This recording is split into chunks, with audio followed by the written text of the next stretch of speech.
Number 5 on this list is the Sealbach Hotel. Sealbach Hotel is located in the heart of Louisville and has been there for quite some time. Virginia Travel Tips says, in 1905 the Sealbach Hotel in Louisville opened its doors. For more than a century, this exquisite historic hotel has functioned as one of Kentucky's most important historical landmarks. The hotel, on the other hand, is notorious for its ghostly activity. Patricia Wilson, the Lady in Blue, is one of the hotel's most famous sightings. She was a woman who had recently divorced her spouse and intended to meet him later at Sealbach to try and work out their differences. Unfortunately, her husband died in a car accident and never showed up. She was devastated by the loss and she died not long after that. As a result, guests notice a woman in a blue outfit strolling around the hotel. Other ghosts have been reported at the hotel, and they include a woman dressed in old, worn-out clothing who was approached by a staff member attempting to communicate with her, but then she disappeared. Most of the encounters with this woman have been tame, but there have been some that have gotten quite aggressive. Some teenagers were apparently making fun of her or doing something that they shouldn't have been doing, and she responded by literally clawing and scratching at one of them, leaving horrible marks behind. The victim also said that it felt as if she crawled into his brain and told him horrible secrets about himself that he'll never be able to forget. A hotel like this is supposed to be nice and relaxing, but based on what I've read, I don't know if that's going to be the experience you get at Sealbach. Number 4 on this list is the Talbot Tavern. Really too bad that this place is haunted, because it would have been a pretty nice spot to get a brew if it wasn't. Virginia Travel Tips says, built in 1778, the Talbot Tavern is located in Bardstown, Kentucky. Currently, the Haunted Kentucky Tavern serves as both a restaurant and a 5-room B&B, and it's known for being haunted. A former accountant recalls coming across a man in a long coat strolling across the top floor.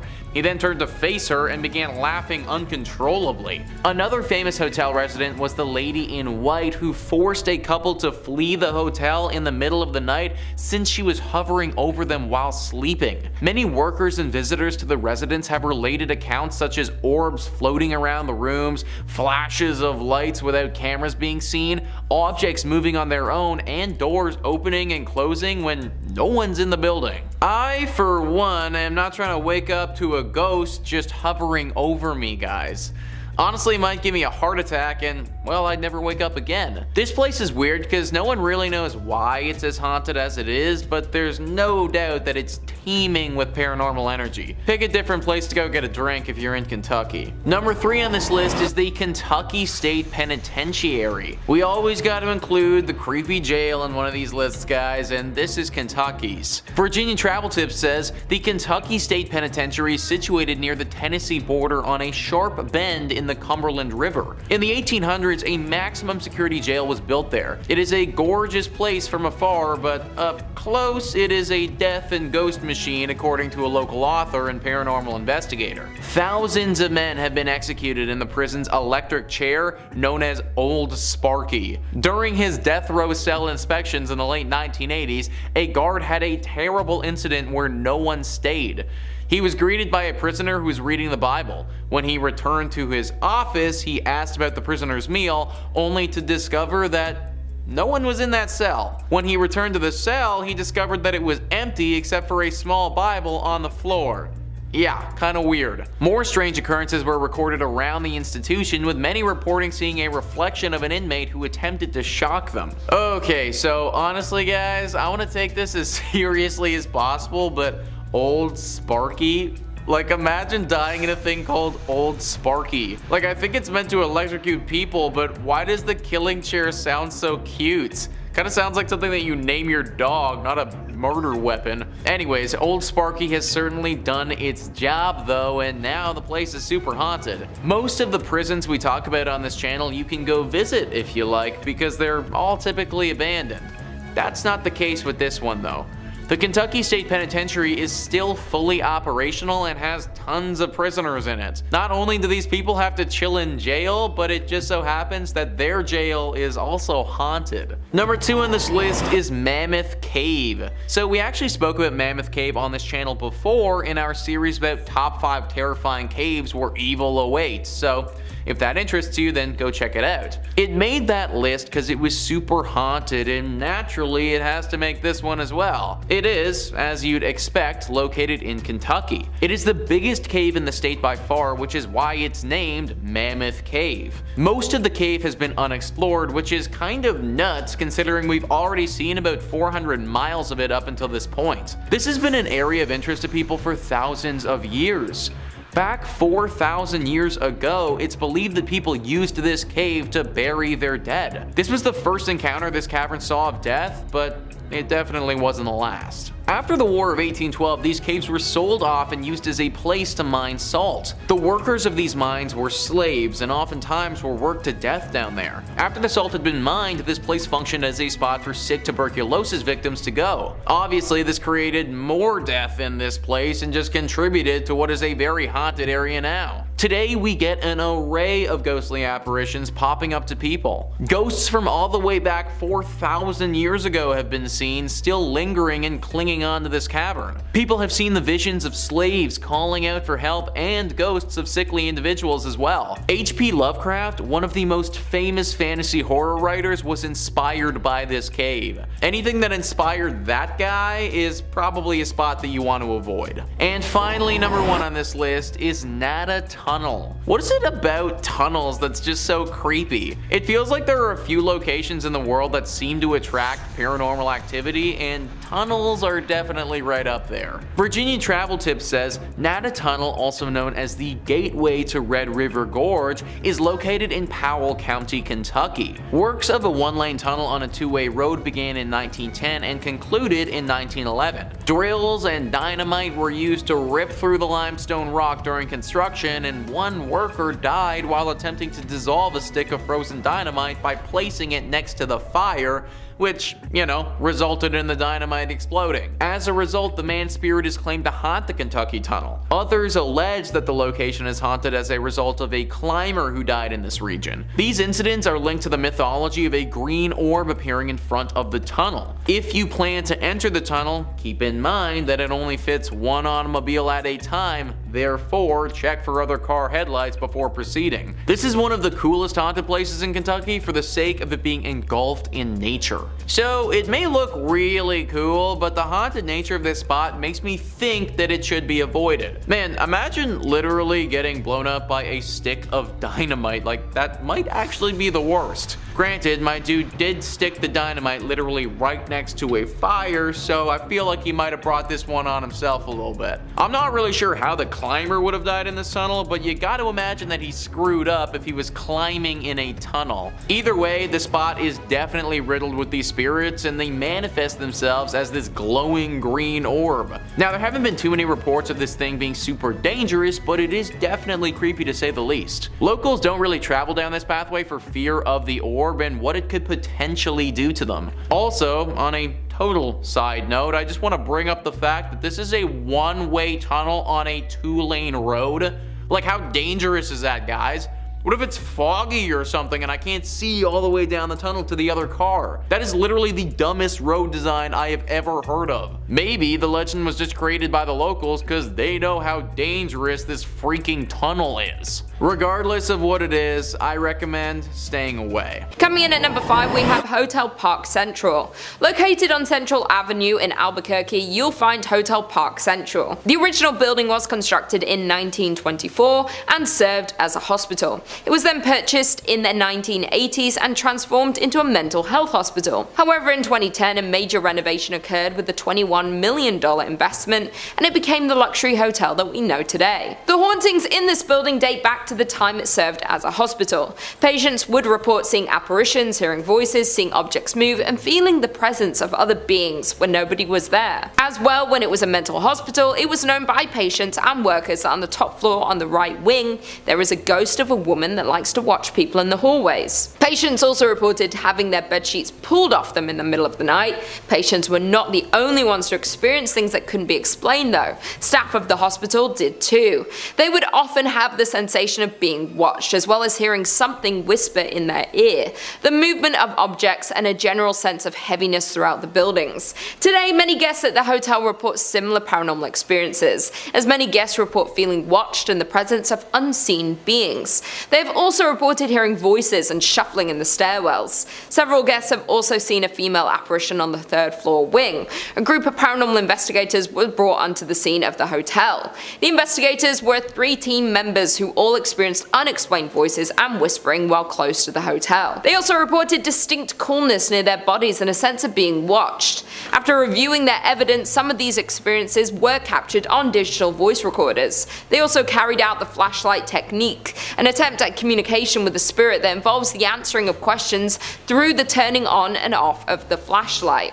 This was a success, with several responses captured on video. In at number 4 we have the St. James Hotel. Built in 1972 by Henry Lambert, the St. James Hotel was established. Found in Cimarron, New Mexico, the hotel is known to be one of the most haunted places in America. The St. James Hotel is said to remain host to several restless spirits. Both the owners and the hotel guests will tell you that many unexplained events haunt it. Several psychics have visited the hotel and specifically identified 3 spirits and many others who passed through to relive their experiences. The hotel's second floor is the most active, with stories of cold spots and the smell of cigar smoke lingering in the halls. A prior manager commented about the spirits that linger in the hotel and said, "You never see them, but you do feel and hear them." Another report from a former owner states that she walked into the dining room and saw a pleasant-looking cowboy standing behind her in the mirror on the front of the bar. The spiritual activity of the hotel has been featured on the popular television show Unsolved Mysteries and A Current Affair. Room 18 at the hotel is kept locked because it houses the ghost of an ill-tempered Thomas James Wright,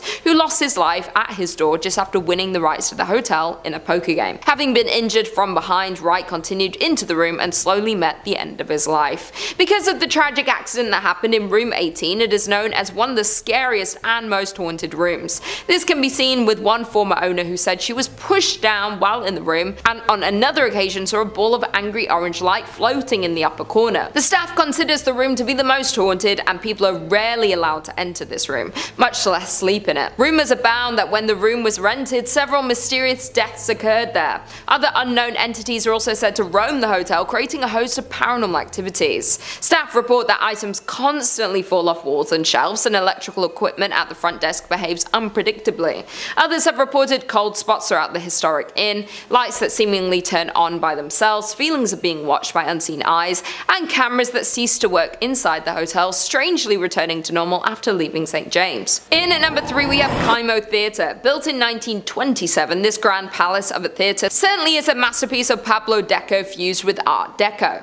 The creation of this beautiful southwestern style theater was financed by a hard-working wealthy entrepreneur, Orest Bacecci, who wanted to fulfill a lifelong dream of building a grand theater which would rival other larger-than-life movie palaces that were springing up around the United States. A large fire in 1963 destroyed Kimo Theater's iconic stage and much of the building, prompting the Bacecci family to demolish it. In 1977, the same year, the theater was listed on the National Register of Historic Places. The citizens of Albuquerque voted to purchase Kimo Theater at a steep discount. In return, the city of Albuquerque offered to fund the restoration of the landmark attraction. With the change of hands, local restoration experts were hired to restore Kimo Theater to its former glory. The hauntings of Kimo Theater can be traced back to a freak accident that happened in the late afternoon on August 2nd, 1951.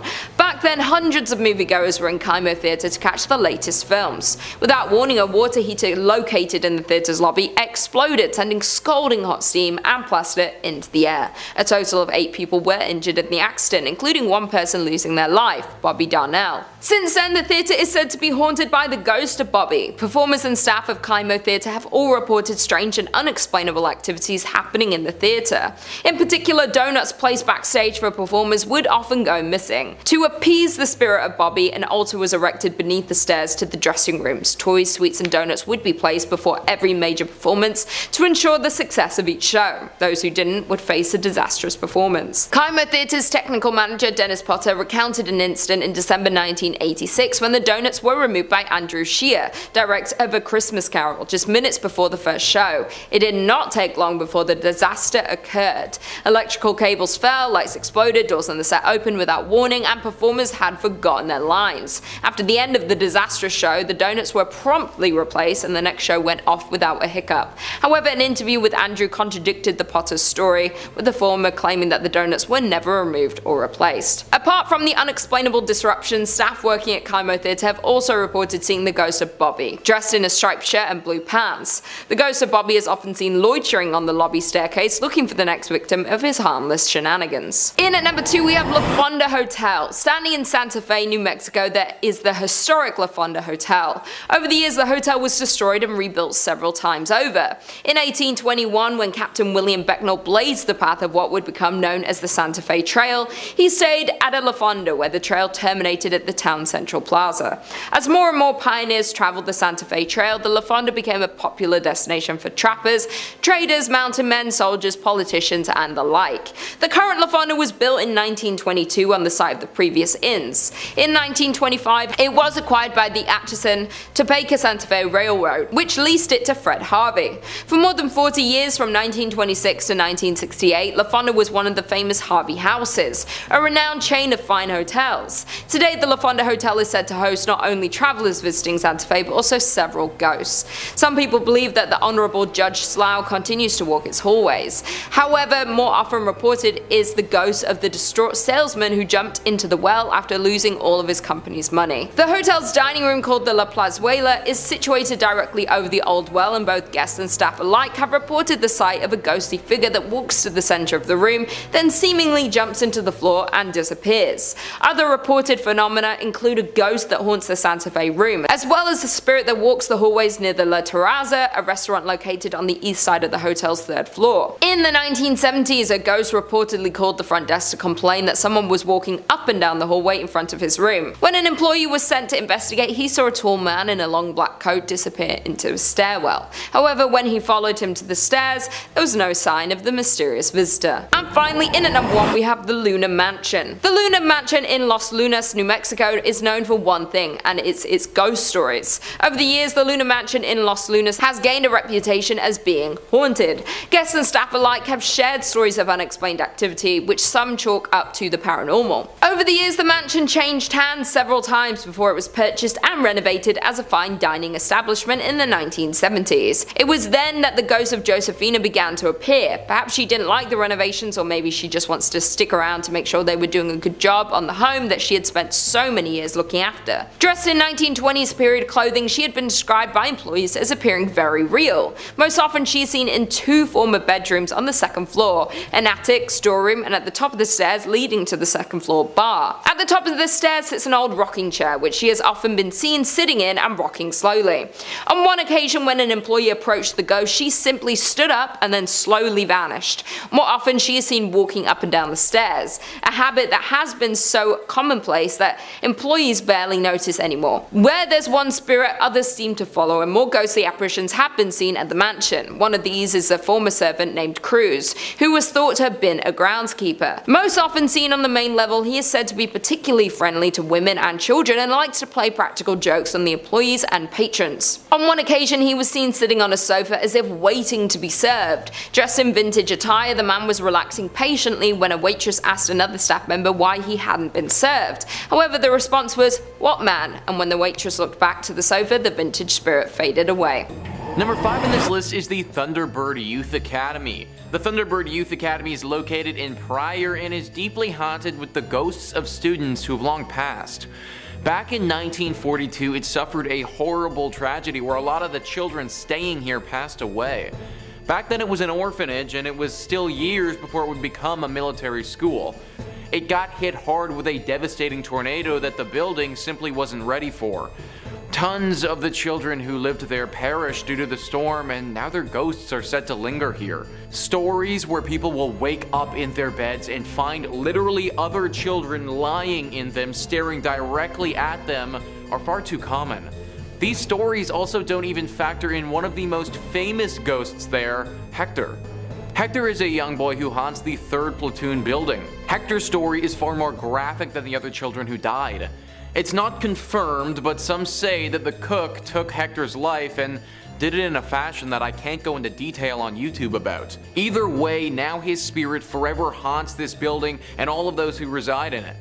I personally would never want to go to military school anyways as a kid, but having it be haunted would make it even worse. Number 4 on this list is the Tulsa Theater. It's weird how some places attract ghosts and spirits more than others. Theaters are one of the most prominent spots for paranormal presences, and this theater is no exception.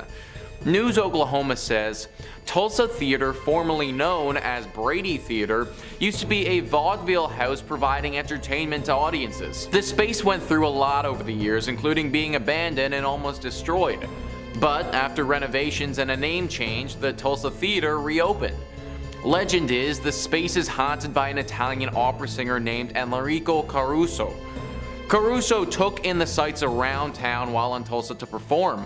He wanted to see the oil wells and how they made them, said French. And as they came back, it was raining, it was cold, miserable, and the car broke down. Despite already being sick, Caruso made the journey back on foot in the rain to give what turned out to be his last performance ever. He had a great performance according to history, French said. It was one of his best. Standing ovations in the whole 9 yards. Unfortunately, after returning to Italy, Caruso died. French said many say Tulsa caused Caruso's demise, and that's why it's believed he haunts the theater. Even Caruso's manager named Tulsa as the reason for his death. But it goes deeper than just Caruso. When it was the Brady Theater, the building is rumored to have played a role in the 1921 Tulsa Race Massacre. I mean, it played a huge role. It housed some of the victims. There are rumors they died inside and some other horrible things that happened to them, French said. We actually captured electronic video phenomena evidence that almost confirms all of the stories there. The Tulsa Race Massacre was a horrible display of hate and racism. On May 31st in 1921, a bunch of white residents who had been given weapons by city officials attacked a bunch of black residents. This incident lasted over 24 hours and saw more than 800 people get injured and at least 36 people die. A horrifying tragedy that never should have occurred. It's no wonder that any place tied to this incident could be haunted. Number 3 on this list is the Hex House. Yeah, that's right guys, this place is literally called the Hex House, so it's no wonder why it's making the list. News Oklahoma says again, so this is something we feature in our serial killer tour. The new Hex House is inspired by the home that used to belong to Carol Ann Smith. French said the original Hex House, located at 10 East 21st Street, has negative energy attached. I mean, the things that she did with her nephew. They were dumping hot water on people that lived in the duplex next to them. There's also that whole history of her keeping those 2 hostages in the basement and kind of hypnotizing them, putting hexes on them. Yes, it's insane, said French. Claims of windshield wipers or stereos going on while the car is off are frequent if parked nearby. French even says they tested the theory during a tour and claimed she never did it again. We turned the bus off, but then it wouldn't start back up. It wasn't until a lady said she called Carol Ann a bad name and then she apologized. As soon as she was done, the bus came immediately back on, French says. The reason this house is on the killer tour list is due to what went down in 1928, guys. John Blymier, after receiving consultation from a woman named Nellie Knoll, thought that he had been cursed by another man named Nelson Raymer. John and some of his friends broke into the home, which is the Hex House, and then brutally killed Nelson. After they did this, they tried to set the house on fire, but it actually didn't burn. Since then, it's been a hotspot for ghosts, specifically that of Nelson Raymer. Number 2 on this list is the Stone Lion Inn Bed and Breakfast. This is definitely not the Airbnb you want to be booking for you and your pals for that relaxing weekend getaway you've been picturing. Travel Oklahoma says, stay at the Stone Lion Inn Bed and Breakfast in Guthrie at your own risk, as a mischievous ghost child has been seen and felt throughout the home. The spirit, said to be that of 8-year-old Irene Houghton, has been known to squeeze the toes of sleeping guests or even crawl into bed with them. The eerie tap tap tap of a child's footsteps has also been heard leading from the second floor to the third. According to legend, the 8,000 square foot home was where the child met her fate when a nurse her with cough syrup containing them. The family later moved on, but little Irene refused to leave. After the Houghton family moved out, the home changed into a boarding house and then a funeral home. Paranormal investigative teams have encountered several other ghosts, including a strong male entity who lingers in the basement where the morgue once was. Through the years of people staying here, there have been tons of reports of sightings and interactions with ghostly entities. As mentioned, it's pretty normal to be visited by Irene, the ghost of the young girl who passed here. A bit of a rarer encounter is that of a ghostly music box though. The owner Becky has come out and said, "One of my guests just the other day came out of this room and said all night long I heard this music box."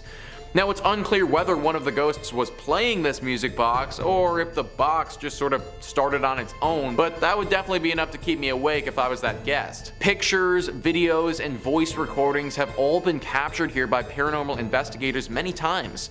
It was first investigated by a paranormal specialist 18 years ago, and since then it's been a hotspot for all ghost hunters alike to check out. Unless you're well versed in dealings with spirits, I'd pick a different Airbnb for you and your buddies. And number 1 on this list is Guthries Boys Home. This site started out as an orphanage in 1923 when it was built. Now, becoming an orphan would truly be a horrible experience that I can't even begin to understand, but I can guarantee you that it would have been far worse if you got sent to this orphanage. That's because of the horrible atrocities committed here. There is no denying that the maid who worked here back then was sick. Mentally sick, deranged to a point where she felt a desire to these young orphans. It's believed that she would often abuse these innocent children in any number of ways. Now, this isn't confirmed, but these are rumors. It's also thought that she even took the life of a few people while she was working here and made it look like an accident. This all culminated one day when she finally took her own life by jumping out of the bell tower and falling to her death. This has obviously led to some spiritual presences staying behind. Lucky for all of us, it's not the spirit of this sick old maid who died. However, as sad as it is, it's the spirits of some of these children here who were wronged. There is apparently one girl who appears to visitors and begs for safety. Crying and screaming children can be heard echoing throughout the building at all hours of the day. The sounds of little feet running up and down the halls are regularly reported as well. Believe it or not, this isn't enough to drive people away though, because it's a popular wedding spot. Definitely not the area I would choose to get married if it was up to me though.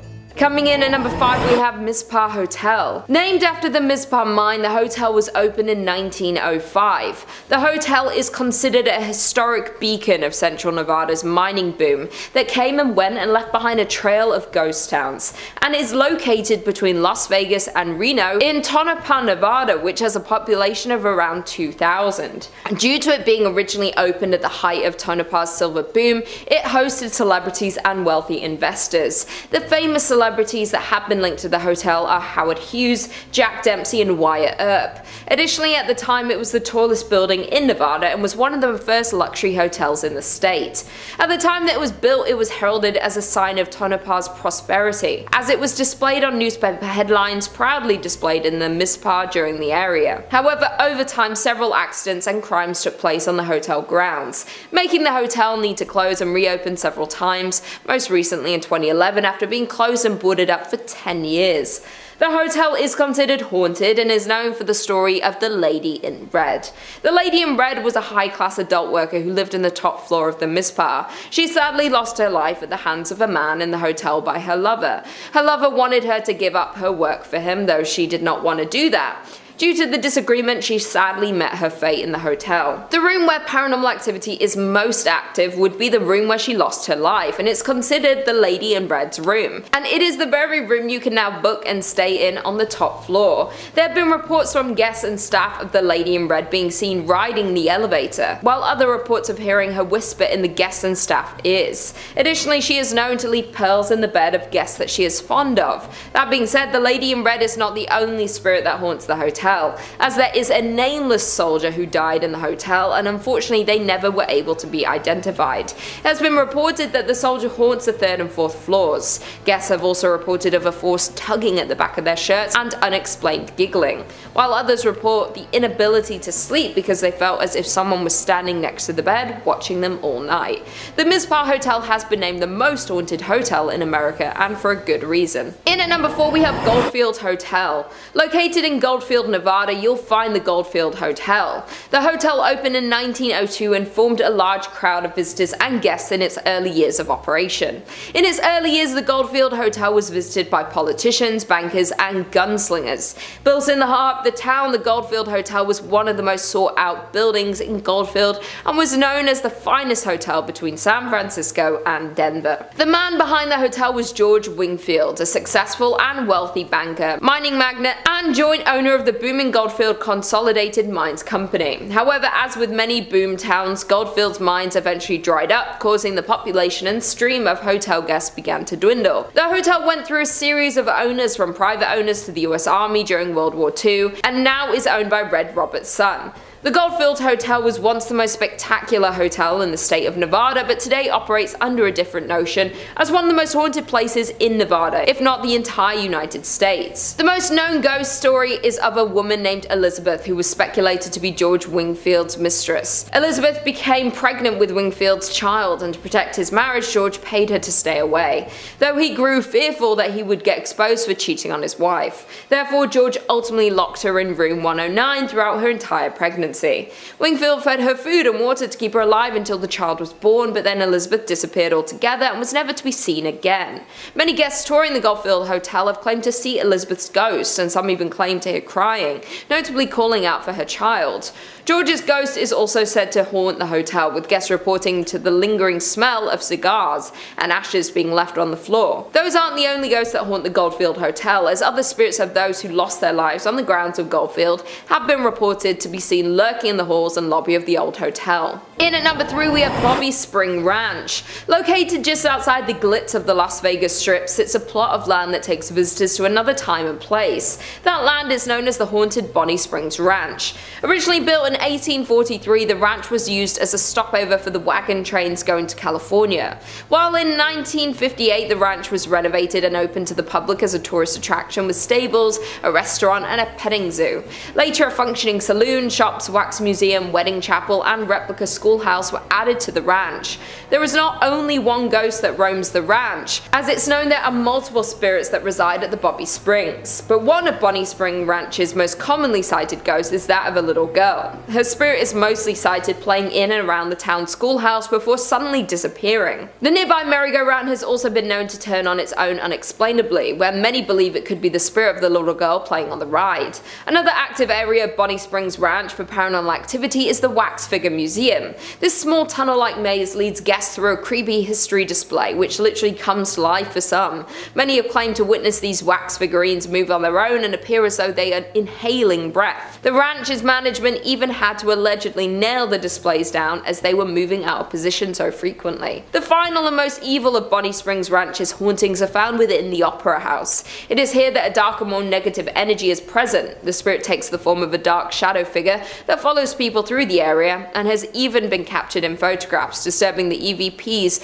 have also been caught in this area. In at number 2 we have Nevada's Governor's Mansion. From the outside, the Nevada State Governor's Mansion is a grand 2-story building, while inside on the first floor you'll find the grand entry hall, the reception room, and the formal dining room. Though don't let its appearance fool you, as there are spirits haunting its grounds. The Governor's Mansion was completed in 1909, and the Governor Denver S. Dickerson was the first governor to occupy the residence. His daughter June is the first and only child ever born in the Governor's Mansion. The mansion is said to be haunted by June and her mother Una. Since their passing in the mansion, there has continually been paranormal activity reports in the household. The mansion is said to be haunted because former employees at the mansion have reported hearing cold wind blowing from an antique grandfather clock that also swings open periodically without assistance. Former First Lady Sandy Miller's brother-in-law is said to have seen the apparition of a woman in a white gown. The woman is believed to be Una Dickerson, dressed for the mansion's opening in 1909. And finally, in at number 1 we have Silver Queen Hotel. Located in Virginia City, Nevada, the Silver Queen Hotel was constructed in 1876. This makes it the oldest hotel in Virginia City. However, the Silver Queen Hotel is known for much more than just being the oldest hotel in Nevada. The main level of the property features an authentic 1870s saloon with one of the largest single-piece wooden bar counters and bar backs you'll ever see. The Silver Queen is also a popular destination for weddings, as there is a historic chapel on site. Of all of the allegedly haunted places in Nevada, paranormal experts tend to agree that Virginia City, as an entire city, is the most collectively haunted place in Nevada, especially as staff, guests, and countless paranormal investigators are certain that ghosts roam the 138-year-old property. One of the most active spirits that haunt the hotel is Rosie. Rosie was an adult entertainment worker who dealt business in the Silver Queens. Though during the late 1800s in room 11, Rosie lost her life. Her story remains mysterious, but Rosie is said to have never left the Silver Queen, making countless appearances in the decades following her passing. Even though the entire hotel is carpeted, guests have often reported loud steps on a wooden floor, rattling doorknobs, the sound of voices, or even the sight of Rosie herself at the top of a long staircase where she has been spotted lingering. Other visitors report on TripAdvisor and Yelp describing the loud noises at night and an unexplainable sense of eeriness. One guest had a more terrifying encounter in the hotel as they described getting chased down the hallway in the middle of the night by a ghost. Kicking us off at number 5, we have the St. Louis Cemetery number 1. The first of 3 Roman Catholic cemeteries in New Orleans, this is a legendary site for ghost spotting, although you'll need a vetted tour guide to get in. Break this rule and who knows what kind of curse you'll incur. The cemetery is full of above ground tombs, which some refer to as cities of the dead. These vaults are largely from the 18th and 19th centuries, although some of the graves date back to early 1700s. Of course, with all sorts of above ground burials, one would expect to see plenty of ghosts here. Visitors claim to see manifestations of ghosts walking around, and an abundance of amateur photographers claim to have captured ghost orbs on film. Digital too. Some ghosts are more famous than others, but at the St. Louis Cemetery number 1, none are as well renowned as Mary Laveau. The voodoo queen of New Orleans, Laveau made a name for herself through fortune telling, occult studies, and herbal medicines. These days, gawkers claim to see her floating through the cemetery where she's buried, wearing her signature bright colored clothing and white turban. Guests have reported being scratched, pinched, shoved, or even coming down with sudden unexplainable illnesses after seeing her ghost. For many years, followers of the occult would visit her tomb and mark it with 3 X's, but this led to more severe vandalism and it has been refurbished since. Laveau isn't the only ghost to roam the graves, but she is definitely the most well known. Just watch your back if you choose to visit and stick with the tour guide. Next up at number 4, the Hanging Jail. The Gothic Jail of De Ridder was built in 1915. Anything Gothic has a higher chance of being haunted, it's just how architecture works. That's why the Notre Dame is so full of ghosts. That and the whole Claude Frollo situation.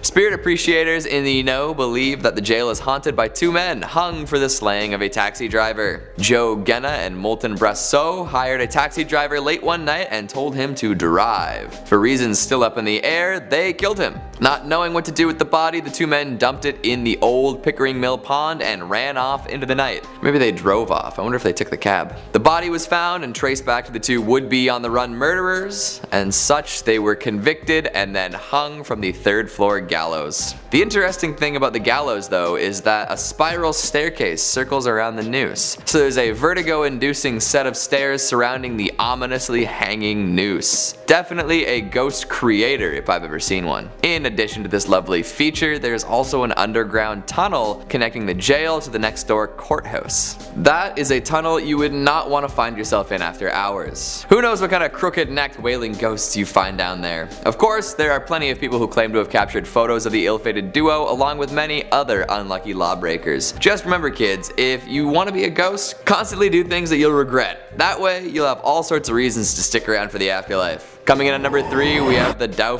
Orleans Hotel. What was once a bordello is now a very popular hotel and bar. Jilted lovers, recovering soldiers, mistreated women, they all have a chance to haunt this New Orleans landmark. Of all the stories, there are 4 that tend to come up no matter who you ask. The first is that of a lost bride, thought to be the spirit of a young woman named Millie. She was working for the bar as a courtesan when she met a dapper young man and they decided to get married.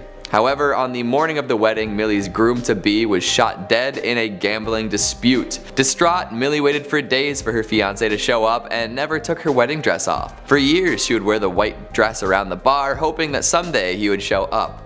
Now her ghost wanders the hotel in her dress, waiting for her love. Another classic story is that of the dancing girl. A young teen has been seen dancing around in the ballroom. Many a drunk guest has claimed that a young girl helped them to their room, all the while dancing as if she were floating on air. There's also the tale of the Rebel, a ghost dressed in a dark Confederate uniform. While no battles took place in New Orleans, plenty of wounded soldiers would end up in the city for rest and recovery, and maybe a little bit of time at the bordello. This ghost has been seen pacing the outer courtyard, earning the nickname the Worried General. And of course, the bar itself, known as May's Place, is full to the brim with ghosts. Employees claim to have seen all sorts of unexplainable stuff, from glasses falling down from high shelves to locked doors opening up on their own to brochures swirling around like fall leaves. If you're looking for a haunted overnight stay, the Dauphine Orleans is probably your best bet. Don't go paying any of the ghosts for services though, you probably won't get what you're expecting. Coming in at number 2, Myrtles Plantation. Built in the late 1700s, this is considered by some to be one of America's most haunted homes. Made extra legendary by the multiple photographs taken featuring ghosts, you'd be hard pressed to find an ectoplasm enthusiast who hasn't heard of young Chloe. Chloe was a young slave punished for eavesdropping on the family. She took her revenge later on in the form of a poisoned birthday cake. It was served up to the owners of the house, and within 3 hours,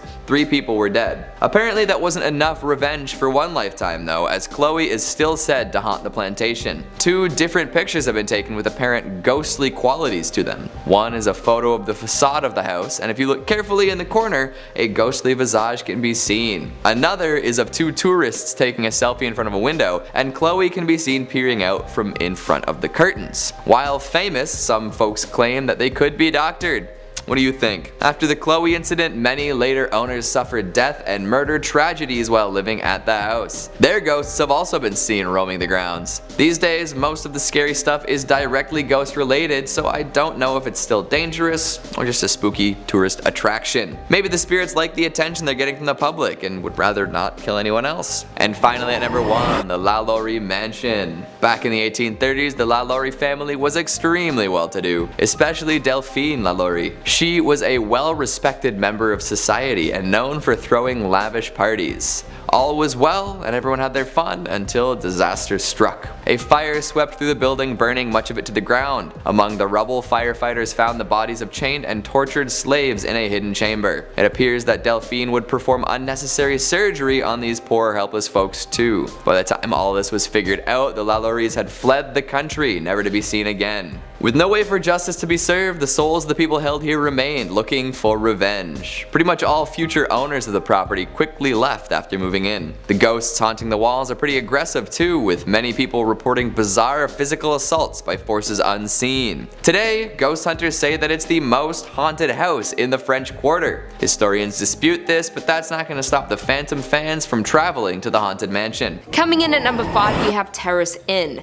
Located just north of the city of Petoskey lies the Victorian inn called Terrace Inn. The inn opened in 1911 and was known to be a luxury 38-room Victorian resort, though the perception of the Terrace Inn has since changed from a large number of scary ghost reports. It also doesn't help that there have been multiple deaths on the premise. Before this building was an inn, it was 2 boarding houses until they were torn down to create what we now know as Terrace Inn. During construction, 2 workers fell off a beam and sadly passed away. Therefore, it's rumored that their spirits may have settled in at the inn once construction was complete. That's not the only accident and ghost story that has occurred at the Terrace Inn though, as many years later there was a woman named Abby Sweet who was staying at the inn. Abby was pregnant and unfortunately fell and lost her life. After that event occurred, her husband Edward passed away from heartbreak just a few years later. This accident occurred in room 211, which is known to have the most reports of ghost experiences and paranormal activity. That isn't the only spirit lurking in the inn though, as there is the interactive youth. A boy between the ages of 12 to 14 who has been seen inhabiting the basement. That being said, his identity and the reason for his presence are unknown. Over the decades there have been many reports of paranormal activity at the inn. If you ask the desk clerk for the inn's ghost files, they'll hand over a thick folder with accounts from past guests and employees. Even more frightening, it seems these reports may very well be true, as the reports span over 25 years written by strangers with similar ghost stories. Most reports from guests and workers of hearing sounds of footsteps and voices late at night. Additionally, doors open and close by themselves unexplainably. Some have even reported hearing the sound of a piano playing or a party being held, but when investigated, the area the sounds were coming from was vacant. Plenty of paranormal investigators have spent the night at this haunted hotel, and they all agree it's crawling with paranormal activity. Lucky for the guests though, the investigators and workers all agree that the spirits aren't harmful or hold negative energy. That all being said, this historic inn remains one of our most paranormally active locations in Michigan. In at number 4 we have Choy Point Lighthouse. On the shores of Lake Michigan sits Choy Point Lighthouse. The lighthouse has been in operation since 1895 and it's the only active light left on the lake, but behind its walls holds the stories and spirits. Between 1902 and 1910, Joseph Willie Townsend was the lighthouse keeper who lived in the upstairs bedroom with his wife. For decades it's been said that Captain Willie Townsend remains attached to the old structure. The captain died at the age of 63 in 1910 and his death remains a mystery, though some believed it was cancer as he was known to be a heavy smoker. His body was embalmed in the basement of the lighthouse. Once Mr. Townsend died, some curious individuals got inside and went into the basement, where they found pieces of an old broken up kitchen table. Once they reassembled the table, that's when the paranormal activity began. The table chairs kept getting rearranged on their own and silverware was set on the table in a specific pattern, the way the captain preferred them. There have been multiple reports of a strong smell of cigar smoke within the lighthouse. Additionally, the captain's face has been seen in the upstairs bedroom mirror on 13 different occasions. The Choy Point Lighthouse is one of the Upper Peninsula Paranormal Research Society's favourite spots to investigate due to its high activity from the paranormal. They have seen the alleged shadow of Townsend move behind the curtains of the lighthouse and have also seen him appear in a mirror. Not only that, but one guest had even said that during her visit she saw a man wearing a heavy blue coat walking across the yard of the lighthouse. She waved at the man, but he just ignored her. Not thinking much of it, she went on with her day. When the guests got home and did research on the lighthouse, she realised the man she saw was the captain himself. And to this day, those who visit Choy Point Lighthouse leave with stories that turn non-believers into believers of the paranormal. In at number 3 we have Mackinac Island. One of Michigan's most popular tourist destinations is also one of its most haunted, Mackinac Island. The small island sits on Lake Huron, covering almost 4 square miles of land between the upper and lower peninsulas of Michigan. The island was originally home to indigenous settlements long before European colonization. Seeing at least 2 battles during the War of 1812, it has been the resting ground of many tragic deaths, making it a prime location for hauntings and paranormal activity.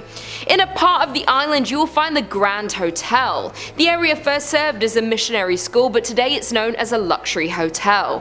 Through investigators, there have been many reports of paranormal activity in the area, and it's known that the Grand Hotel is one of the hotspots for paranormal activity on the island. Legend has it that construction workers uncovered human remains while digging the hotel's foundation, with paranormal activity stories being recorded in the theatre, outside grounds and in its rooms. The staff have also reported seeing a man in a top hat playing the bar's piano. Others see a woman in Victorian clothing who roams the halls, even getting into beds. Another paranormal hotspot is the Mission Point Resort, which was a moral realignment, a religious movement from the 1930s. The resort's popular ghost story is about a man named Harvey who died in the late 1960s. Supposedly, Harvey was dealing with a broken heart and ended his life behind the resort, not being found until 6 months later. Some people believe there's more to the story, that he was perhaps murdered. That being said, Harvey is often reported in the resort's theatre, where visitors have reported being pinched or poked. With the never-ending ghost stories and paranormal reports, the island is deemed the most haunted town per capita in the United States, with 16 haunted locations per 478 people. It is safe to say that there are some paranormal activities and ghosts lurking on the grounds of the island. Coming in at number 2 we have Holly Hotel. Due to the growing number of railroad passengers passing through the area, the hotel was built in 1891. Many staff, residents and haunted historians will agree that the Holly Hotel is one of the most haunted buildings in the state of Michigan. Norman Gauthier, a professor of parapsychology who is also known as a world-famous ghost hunter, investigated the hotel in 1989 and concluded that the building is indeed haunted by a great number of spirits. Throughout the years, the hotel survived 2 fires exactly 65 years apart. Many residents and guests of the hotel have talked about the weird feelings they got on the second floor of the hotel without us actually admitting to seeing ghosts. ghosts. The inn's most famous ghost is said to be the former owner himself, Mr. Hurst. Hurst passed away in the 1920s, but many believe he just can't let go of his hotel. He is the most active ghost at the Holly Hotel and wasn't happy with the renovations that had been done to his inn. The rumour is if you see a man wearing a frock coat and top hat and smell cigars, you most likely have met the man himself. The other most common spirit would be with the former hostess, Nora Kane. According to the hotel, Nora's ghost is seen most often in the bar and back hallway. She has been heard playing the piano or softly singing a tune throughout the hotel, and her flowery perfumes can be faintly smelt when she is around. Those are only the two most common spirits of the Holly Hotel, though there are so many more encounters reported by visitors and ghost hunters. And finally, in at number 1 we have Benton Mansion. Found in Niles, Michigan sits an old mansion that was built in 1847. The home was constructed by a local whiskey distiller who sold it to an attorney, Strother Beeson, and that's why it was referred to as the Benton Mansion. Across the street of the mansion lies the family's private cemetery. Strother built the tomb across the street as a final resting place for his mother, and it wasn't too long afterward another family member joined the cemetery. Strother's son, born in 1969, tragically passed away, and a total of 12 family members are now entombed in the crypt. The ghost stories surrounding the Benton mausoleum are at least based on truth, if not completely true. Family legends about Harriet's odd behaviour were cited in newspapers over time, but not until much later, accompanied by reporting on unverifiable hauntings. Jumping to the late 1980s, when working to restore the mansion, the property owner reported hitting their head on a table in the hall, but something hitting them on the back. As well, they experienced instances of being pushed forward by an unknown force. Additionally, the doors would open and close behind them unexplainably.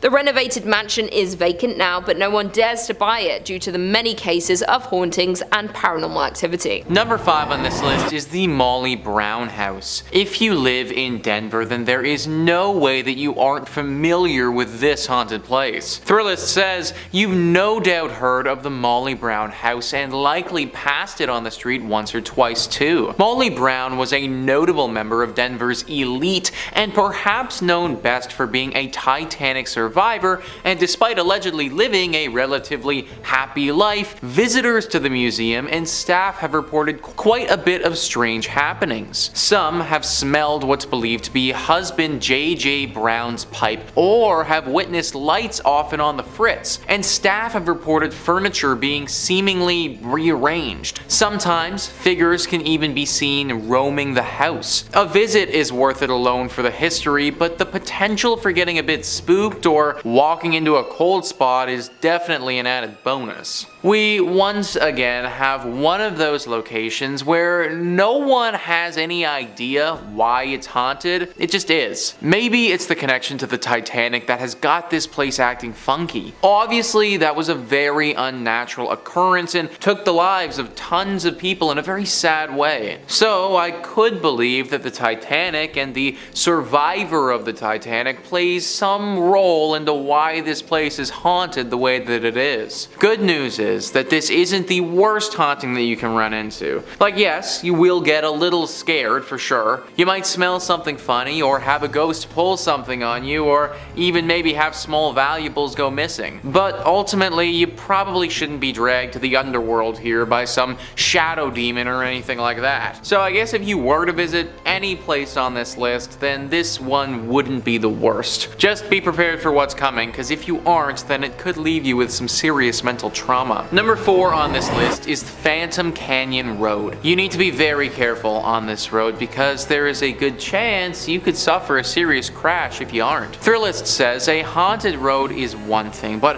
a haunted road in Colorado means you're likely on the edge of a mountain and at some serious elevation. Phantom Canyon Road is a detour off the Gold Belt Tour byway connecting Cripple Creek and Florence, and was originally the railroad for that route. As you drive along, you can clearly see the ghost towns of Wilbur, Adelaide, and Glenbrook, and legend has it that the reason for Phantom Canyon's name is credited to sightings of a man wearing a prison uniform walking along the tracks in the 1890s. The man supposedly had been executed at the Colorado State Penitentiary a few days earlier. So yeah guys, you better have your wits about you, because if you don't, this ghost might come out and startle the crap out of you, and then the next thing you know, you're gonna be face deep in into a tree somewhere. It also just adds to the horror ambiance that you're driving past several ghost towns along the way. Like, of course, they just had to be on the side of the road as you're also getting stalked by this ghost prisoner. No one really knows what this prisoner wants with you, but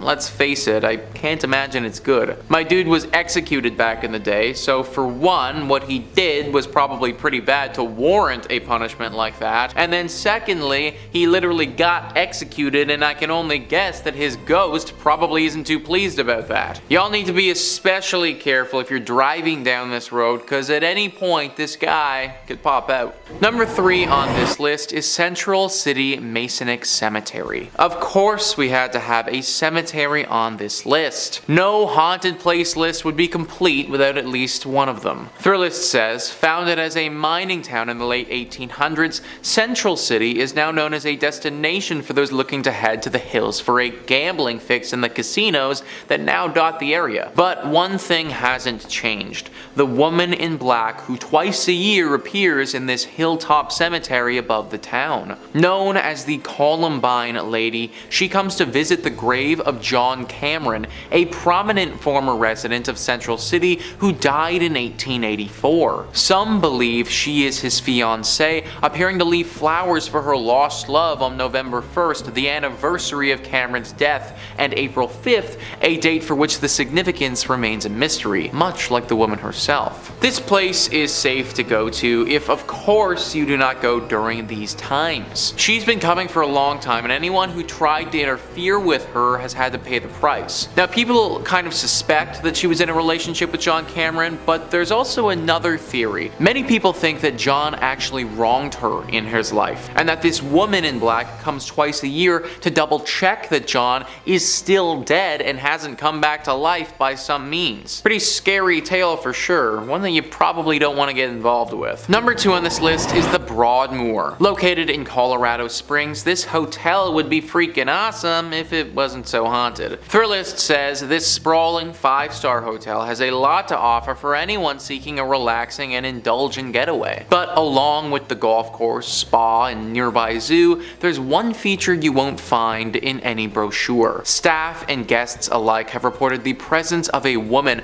often in the penthouse where Julia Penrose, co-founder of the property, once lived. While not confirmed, Penrose's death is said to have been surrounded by a strange occurrence in which she went missing and was later found, confused and shaking in the woods nearby with no memory of how she got there. She passed away a week later, and perhaps her spirit remains, watching over the property and seeking answers about her own mysterious death. Now I'm wondering, man, how did Penrose die? Like, this whole story feels like a movie or something like that. I truly think somebody needs to get in here and investigate what the heck happened here. Because, like, should we be scared of the region because this is gonna happen again? Was Julia doing something specific before she disappeared, and should we avoid doing that thing? There are just so many questions that need to be answered here, and sadly I can't do it from the comfort of Toronto. That being said, I'm also not trying to end up like Julia, and therefore will be leaving this job to somebody far more qualified. And finally, number 1 on this list is the Highlands Ranch Mansion. A truly picturesque mansion, one that's been standing for over 100 years and one that's home to a ghostly spirit. Thrillist says this sprawling stone mansion, built in 1891, is often rented for weddings and events due to its impressive structural beauty and picturesque prairie views. But it's also a historic property and somewhat of a museum of the times, with a bit of paranormal activity sprinkled in. The ghost of Julia Kistler, daughter of F. Kistler, who bought the property in 1926, is said to haunt the home, with visitors and staff alike reporting hearing a woman's sobs, seeing a silhouette figure moving about when the mansion was otherwise vacant, and lights sporadically turning on and off. I don't know about you guys, but during my wedding ceremony, I want to hear beautiful sounding music, not the sobs of some ghost woman thing. Apparently, she's crying all the time, and this woman's emotions are not something to play with. There's a story where once several children were playing around here. There was a wedding ceremony scheduled here for later that day, and the children were off doing what kids do before the proceedings got underway. They ran into this ghost crying, and then they started to make fun of her. They were rude and definitely unkind, but they also didn't deserve what she did next. It's said that in a fit of rage, she flew inside their bodies and possessed each and every one of them for a short time,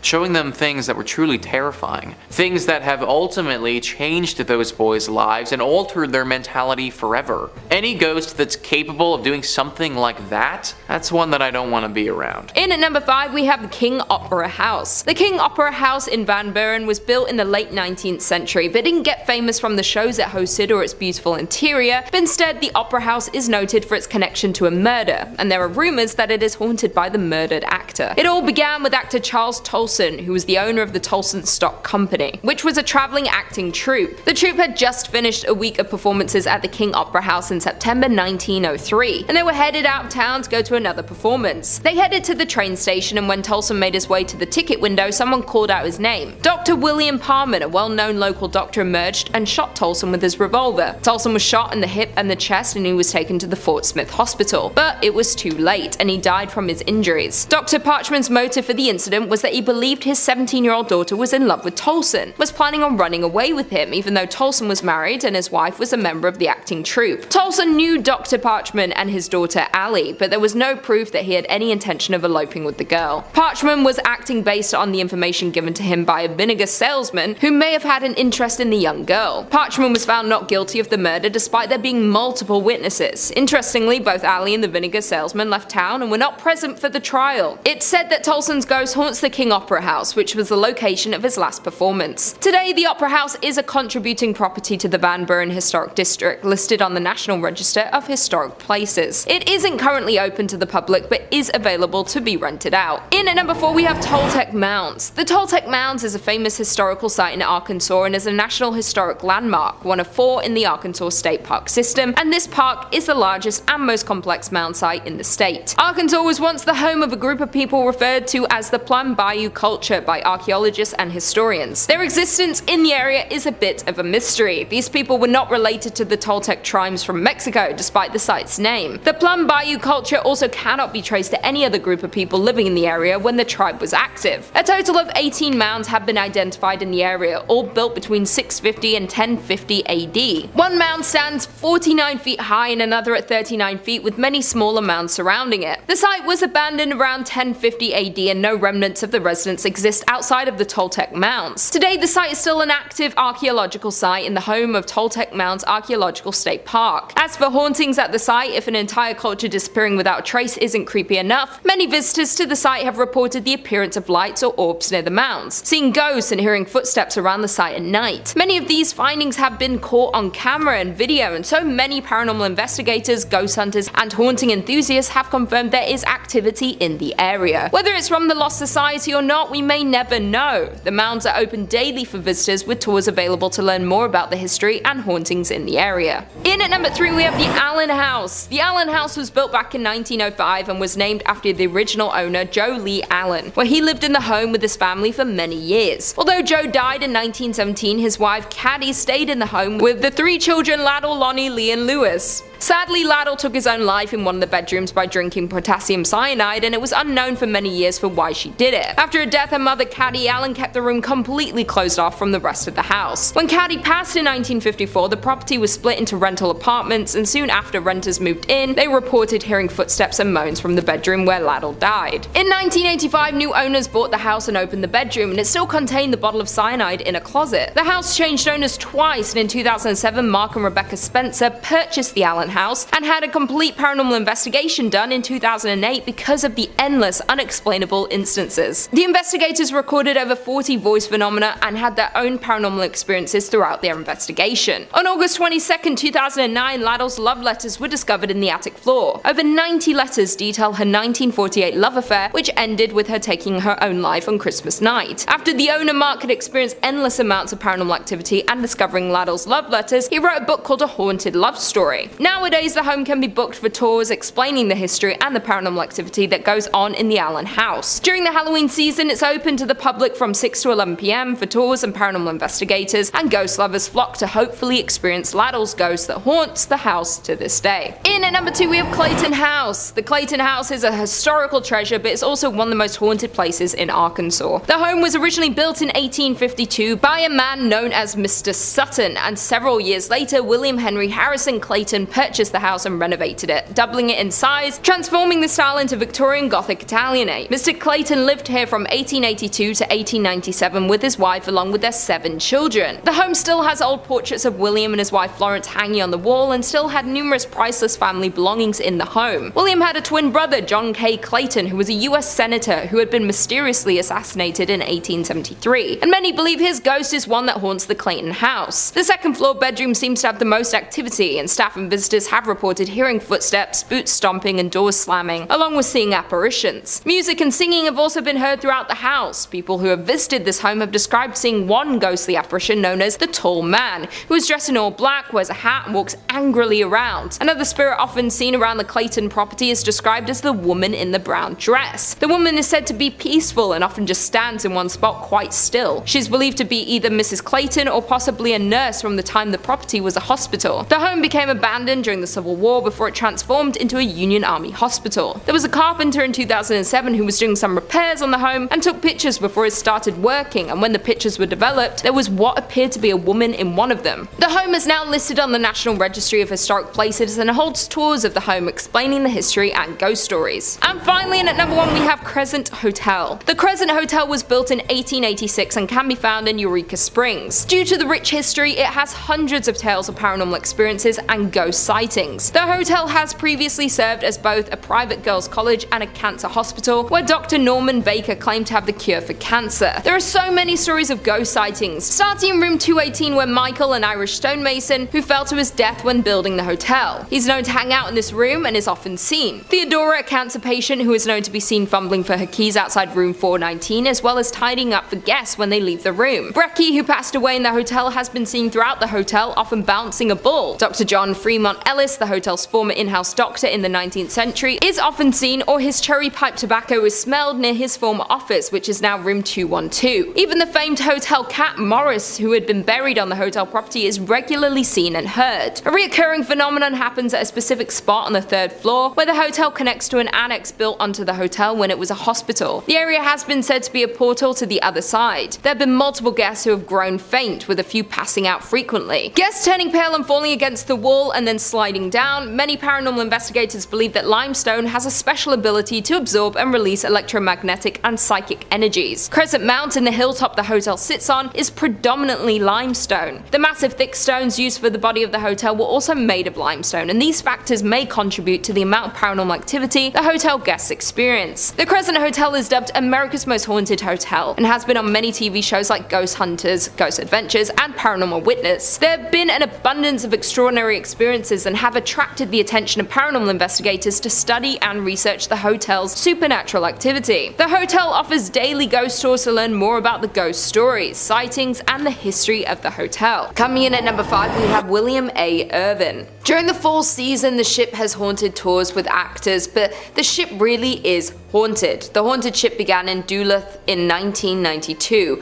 Before the haunted ship started, the William A. Irvin was open for regular boat tours during the month of October. Historically, this month was really slow, and the DECC needed a way to generate more revenue during this quiet month. Having heard about a failed attempt by Cleveland's William G. Mather trying to become a haunted ship, the DECC decided to try their own hands at a haunted attraction. The William A. Irvin partnered up with UMD to give the school's drama department some experience on production and acting. Needless to say, their attempt was a huge success. More than 2 decades later, the haunted ship is the peak of the Irvin's yearly business. The most common sighting that employees relate is that a lady in white has been seen walking around the ship, noticeably. She is usually up on deck and is dressed in period clothing. Nobody has ever been able to identify who she is or why she is tied to the vessel. There is also said to be a former captain who is still overseeing his ship. He is most often seen in in the captain's chair and is said to be angry that the ship remains in dock and is no longer seaworthy. There are another 2 men haunting the ship. One sticks to the front of the ship and apparently does not understand what has happened to him, while the other sticks to the rear of the ship and has confirmed that he died after falling from a ladder. The family of the second man has come forward and said the story surrounding his death was always suspicious and they were denied a claim to his pension. In at number 4 we have Enga Tower. The 82-year-old watchtower can be found right in the middle of Enga Par. The tower was built in 1939 and looks over the Duluth Harbor, being known as one of the most well-known haunted places in Minnesota, and for good reason. The tower is 531 feet above Lake Superior and is built of bluestone from local sources. Enga Tower was first dedicated by Crown Prince Olav and Crown Princess Martha of Norway on June 15th. It was built as a tribute to businessman Bert Enger, who passed away in 1931. The dedication was in honor of Bert Enger, a native of Norway who came to this country and became a successful furniture dealer. At the time of his death, Mr. Enger donated 2/3 of his estate to the city of Duluth. This included the land known as Enger Hill, which along with Enga Tower is also the home of Enger Park and Enger Golf Course. The tower can be seen almost anywhere throughout the city and has since been restored. There is a local legend that a man took his own life in 1948 by jumping off the 5th level of Enger Tower. They say his body has been found hours later but was never identified. That being said, there are numerous ghost stories of visitors seeing a man on the 5th floor of the tower before entering, but when they reach the top, he is gone. Coming in at number 3 we have Van Dusen Mansion. In 1892, grain baron George Van Dusen built a monumental mansion for his family. With 12,000 square feet, 10 fireplaces, a turret, and a $45,000 price tag, the home was a symbol of turn-of-the-century prosperity. After 2 generations of Van Dusens moved out in 1937, the building had been used to house almost everything except a family since, being used as a school, training medical facility, and even a college throughout the years. It was vacant in the late 1930s and spent 20 years as the College of Commerce. It was home to Hamline University Law School, then the Horst International Education Center. In the late 1980s, the castle fell on hard times and became little more than a flop house. By the early 90s, it was headed for the wrecking ball. 2 weeks before it was scheduled to be demolished, it was rescued by Wisconsin entrepreneur Bob Poling, who bought it for $237,000. Now a venue to hold fairytale-esque weddings, the Van Dusen Mansion has had its fair share of past lives. In at number 2 we have Mounds Theater. The renovated theater, an 86-year-old movie house, can be found in Minnesota. The old theaters have been rumored for the past several years to be a home of community of creepy ghosts. One story goes, as the Mounds was built in 1922 and operated as a movie house until 1967, when it closed so abruptly that when volunteers arrived many years later to renovate the place, they found popcorn on the floor. The subject of paranormal TV shows and professional ghost hunting investigations, the theater is allegedly haunted by a trio of ghosts: a happy little girl who bounces a ball on stage, a cursed old man who lurks in the shadowy corners of the projection booth, and a crestfallen usher who walks up and down the aisles in search of his lost love. The ghosts in the theaters are so active that the owner had a party of 4 Ghostbusters in a projection room sit in one dark and stormy October night. The dim light was extinguished and the room grew chilled. The owner stated that as the 4 sat silently awaiting their fate, shivering in the dark, and all at once there was the sound of a man crying. When investigating the sounds of the crying man, they found a shadow figure in the corner of the room. The figure reported having black glittering eyes and an aura of anger. Because of the odd ghost encounter and negative energy, they had to abruptly end the ghost investigation before it was too late. Another former owner, who reopened the theatre in 2001, claims that the spirits of the theatre have gotten physical and grabbed them while they were working late at night. Some paranormal investigators have left with claw marks on their backs, but the scariest ghost of them all is considered the young girl. This is the theatre's most notorious ghost and is seen in a pink dress, often bouncing a ball on the stage. And finally, in at number 1 we have Anoka State Hospital. Located in Anoka Town is the Anoka State Hospital, which is arguably the most haunted place in Minnesota. The Anoka Hospital was the first state asylum for individuals that were deemed insane. The building was established in 1898 and opened in 1900 to admit patients from other state asylums that had become too crowded. The first 100 patients were males from St. Peter's State Hospital and were considered to be chronic incurables, men who had lost their minds due to heredity, causes, or environment. In 1906, 115 women were also transferred to the asylum from St. Peter's State Hospital. Residents were not to receive any type of treatment at this asylum, as this was the final stop for them until they passed away. And passed they did. A total of 86 of the original patients were buried in numbered graves in the asylum cemetery. The original name of the institution was Anoka State Asylum, but in an attempt to soften the image, they changed its name in 1937 to the Anoka State Hospital. Although the name was kinder and gentler, treatment at the facility was not. Patients were subjected to medical experiments and suffered both mental and physical harm. The original hospital complex closed in 1999, and residents were transferred to a new facility located close by. The buildings and property were then given to Anoka County to use for offices and to house the county workhouse. The remainder of the buildings were closed and boarded up. With such a terrifying past, it is no wonder that the Anoka State Hospital has been rumored to house the spirits of past patients. Former employees have reported that while unusual occurrences happen throughout the buildings, the most paranormal activities are linked to the tunnels located below the buildings. These tunnels were used as a way of transferring patients from one building to another without risking escape. Ironically, many patients believed these tunnels would lead them to freedom, and so they tried to escape by going down into them, but after a few twists and turns, escapees realized that the tunnels were more of a maze than an escape route. Without an understanding of where each tunnel went and how they joined together, it was easy to get hopelessly lost in them. Several escapees became so disorientated and distraught that they took the only way out that they felt was left to them and ended their lives. For years, employees would report hearing footsteps trudging through the tunnels, stopping, pausing. There was also reports of whispering and low voices in conversation, but the words were not understood. The paranormal activities became so rampant that most employees refused to use the tunnels because they were just too eerie. Today, only maintenance and security are allowed in them. Today, the county owns the buildings that made up the former insane asylum complex. Although the complex was eligible for the National Register of Historic Places,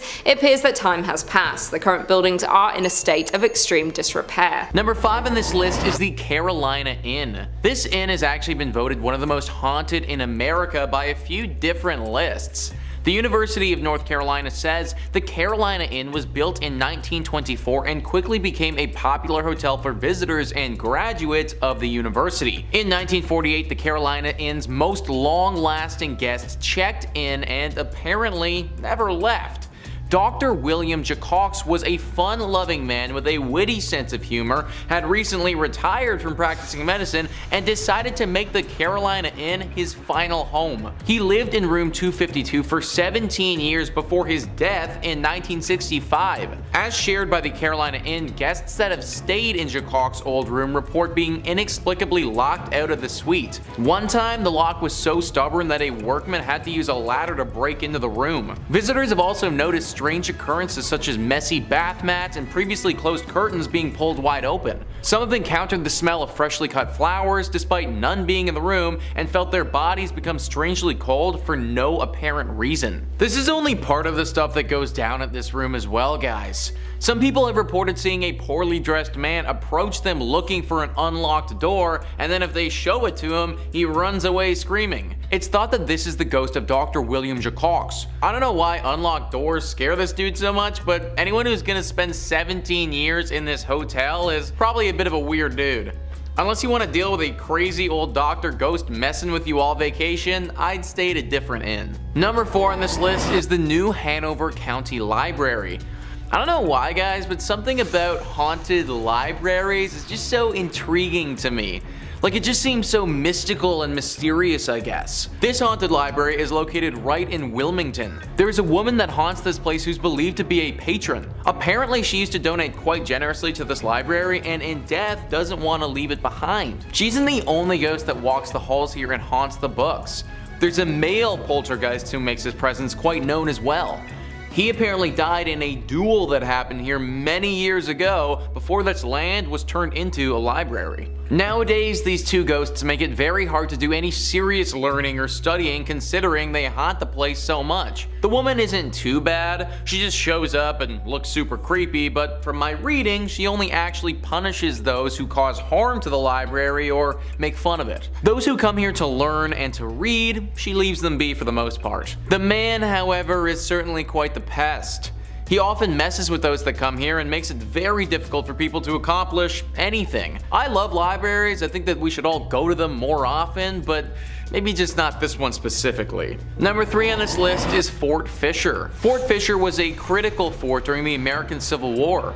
It was used by the Confederate Army and was pretty instrumental for them from 1861 to 1865. This fort was used to protect an important trade post there that the Army needed. They defended this place for those 4 years, but then in 1865, the Union Army came in and was finally able to capture it. This battle was a very bloody one and was actually huge for the Union Army and the overall scope of the war. Apparently there was a lot of death at this fort, and that death, it's never really gone away. Now this fort is teeming with paranormal activity. Visitors will often report hearing gunshots coming from thin air, the sounds of many footsteps all running at once as if people were charging ahead. Orbs of energy appear in front of them from no apparent source. There are 2 very famous ghosts that haunt this place as well, Robert E. Harrell and General William Whitling. Robert was apparently an outcast who died under mysterious circumstances and has not been able to rest since. The general was actually taken prisoner and killed at Fort Columbus, but he returned to this place because he feels regret for how he failed in life. He was apparently responsible for defending this place and was not capable of doing so. A very haunted fort that I wouldn't recommend going to. Number 2 on this list is Lydia's Bridge. Who is Lydia and why does she have a bridge and why is it haunted?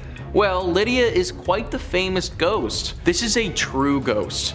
Like when you think of a ghost and a ghost story, this meets all the criteria for a good one. Spectrum Local News says people traveling between Jamestown and Greensboro on US Highway 70A said they've encountered the ghost of Lydia, a hitchhiker. If she's picked up, she gets into the car and vanishes before she reaches the requested destination. Various versions of the Lydia legend have been passed along over the years, and there are apparently 11 different versions of the story that are set in North Carolina. It's common for folks to go ghost hunting for Lydia near the bridge. In the book Looking for Lydia, historians Michael Reniger and Amy Greer cite the 1923 death of Annie C. Johnson as the real-life Lydia who died after a car flipped in 1920. That is a story with some history, man. Literally since the 1920s this has been going on, and there are 11 different versions of the story. A story like this isn't just made up. It's not just something that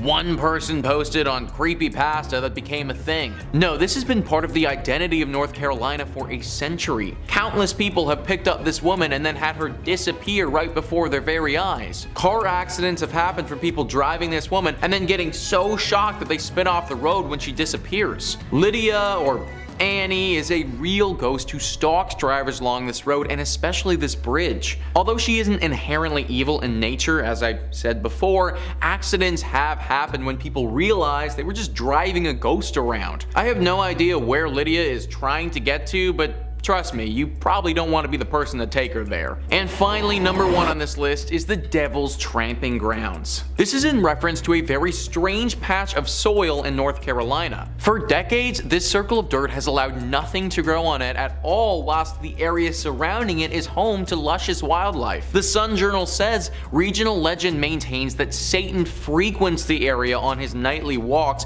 pacing the circle as he contemplates his nefarious deeds. Normal vegetation surrounds the circle, but only a wiry grass grows inside it, and no plant life of any kind can be found on the path itself. Visitors have also claimed to see red glowing eyes in the circle. Now there could be any number of reasons for why nothing is growing on this patch of dirt. Simply because an area of land cannot grow wildlife doesn't automatically mean the devil himself has anything to do with it. But throw in the fact that there are 2 red glowing eyes there, plus a few other creepy occurrences, and we might just have something demonic afoot. Locals have reported putting objects in the center of the circle, then coming back a little while later and having those same items moved outside the circle.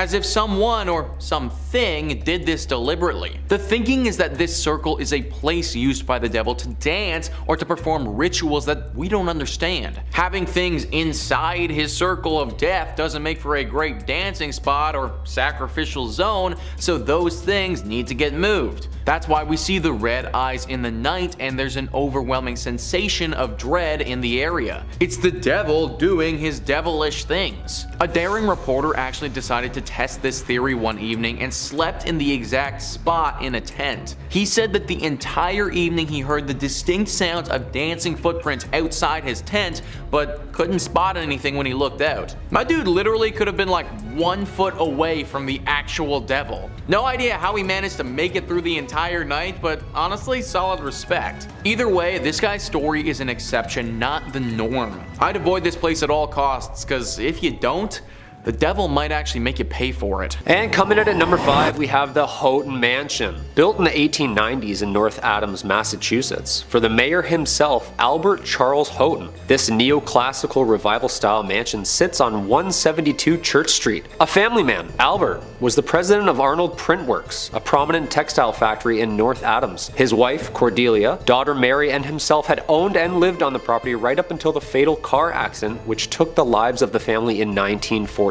On an early summer morning, Albert and his family, accompanied by another family, Dr. and Mrs. Dutton and their daughter, and of course the family chauffeur himself, Mr. Witters, had decided to head out into the countryside for a leisurely drive, a drive that ultimately took their lives. Unfortunately for everyone on that August 1st morning, after a steep turn, the car lost control and proceeded to screech off the road, resulting in a rolling fatal wreck. All the women in this tragedy losing their lives, with the men barely surviving from the multitude of injuries. On August 11th, just 10 days after the accident, without his wife and daughter, Albert mysteriously died in the home from what doctors think was a broken heart. It is said that 3 ghosts haunt the Houghton Mansion, including Albert himself, Albert's daughter Mary, and the driver, Mr. Witters. The mansion remained with the Houghton family until 1926, when Albert's daughter Florence and her husband sold the building to the Freemasons. This is when the spookiness really started happening. Through its multitude of use throughout the years, additions to this historic site were added on by the Masons, using it for ritual and spiritual purposes, making this story even weirder. Over the years, there have been countless paranormal witnesses claiming that the ghosts roaming the halls of the basement, Mr. Witters himself, guilt-ridden with the responsibility of the crash, and Mr. Witters took his own life shortly after returning home with injuries, and residents that have stayed at the site have claimed that the manly figure aimlessly rummaging through the basement is the driver himself. Among these claims have another spirit lurking in Mary's bedroom. It is said that overnighters have witnessed multiple bright lights and auras flying around the bedroom in the middle of the night. I wouldn't even step foot into this house, let alone set up camp and spend the night.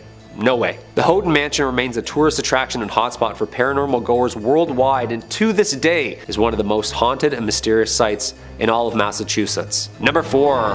The Hoosick Tunnel. The Hoosick Tunnel, from the Algonquin word place of stones and the Mohawk word forbidden, is a 4.75-mile active railroad tunnel in western Massachusetts that passes through the Hoosick Range, an extension of Vermont's Green Mountains, and runs from Deerfield River in the town of Florida to the city of North Adams. The construction began in 1815 and ending in 1875 with a budget of $2 million, at the time the largest tunnel ever constructed, and it was later the result of taking lives of over 200 men during its construction entirety, earning it the nickname from locals, the Bloody Pit. This haunted, barren, 5-mile, completely enclosed stretch was subject to multiple accidents and deaths over the years, giving the tunnel its haunting history and reputation of being cursed itself. With the word forbidden, did the Mohawks know something that the workers didn't? Essentially, this cold, underground, pitch-black hole became one of America's strangest grave sites, resulting in everything from mysterious gas leaks, dynamite explosions, roofs collapsing, and even mechanic failures resulting in a mass flood. For the past decades, there have been numerous paranormal activity witnesses who have documented strange events, from police officers to the freight conductors themselves. Some of the reports over the last 100 years included numerous farmers and wagons ending up in different areas of the railroad, missing hours of time. The farmers had claimed that when spent spending time around the railroad and its tracks that memory and confusion would always set in. Some residents have claimed that they have even been chased out of the tunnel by an unexpected freight train chugging along aggressively through the tunnel like a bat out of hell, and then vanishing. Numerous ghostly figures resembling workers roam the dark tunnel, and if that isn't scary enough, some people, including hearing the echoes and screams of even the workers who were buried alive under the rock, still holding their tools, or even seeing ghostly figures in pumping chambers where numerous men tirelessly making rafts not to drown. The Hoosick Tunnel remains one of the most visited and haunted places, marking it just one of the sites you'll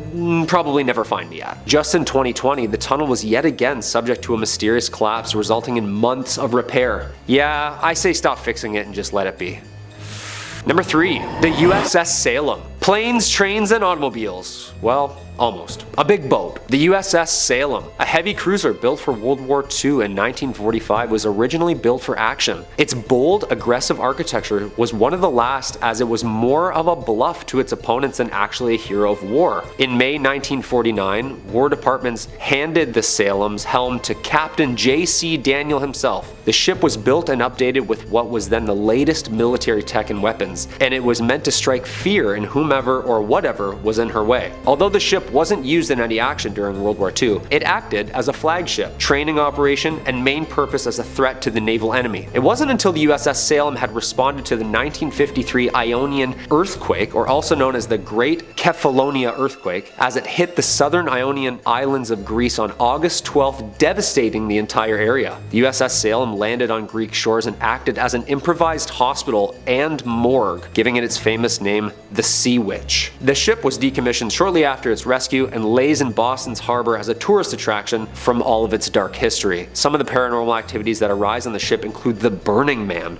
who smells of rank death and can be seen in the mess hall where the bodies have been stored. Another famous apparition on the ship is the Ghost Girls, who lurk the halls of the ship. Little ghostly figures can be seen and felt on the legs of tour goers. Some people claim that the ship is even home to hellhounds, an aggressive pack of ghostly creatures that roam the ship growling and scratching at closed doors. Yeah, the next time my dog scratches at my door, she's going up for adoption. I'm sorry. Number 2. The Lizzie Borden House. This quaint bed and breakfast located at 230 2nd Street is home to one of America's most haunted and mysterious homes. The Lizzie Borden House gets its haunt from an unsolved murder of Lizzie Borden in 1892. One of the most infamous true crime figures known for her murdering of her father and stepmother with several blows to the head with a hatchet. Oof, ouch. Although acquitted, the killings remain unsolved to this day. This case earned notoriety, and much that the popular local children's rhyme had been linked to this death. Lizzie Borden took an axe and gave her mother 40 whacks. When she saw what she had done, she gave her father 41.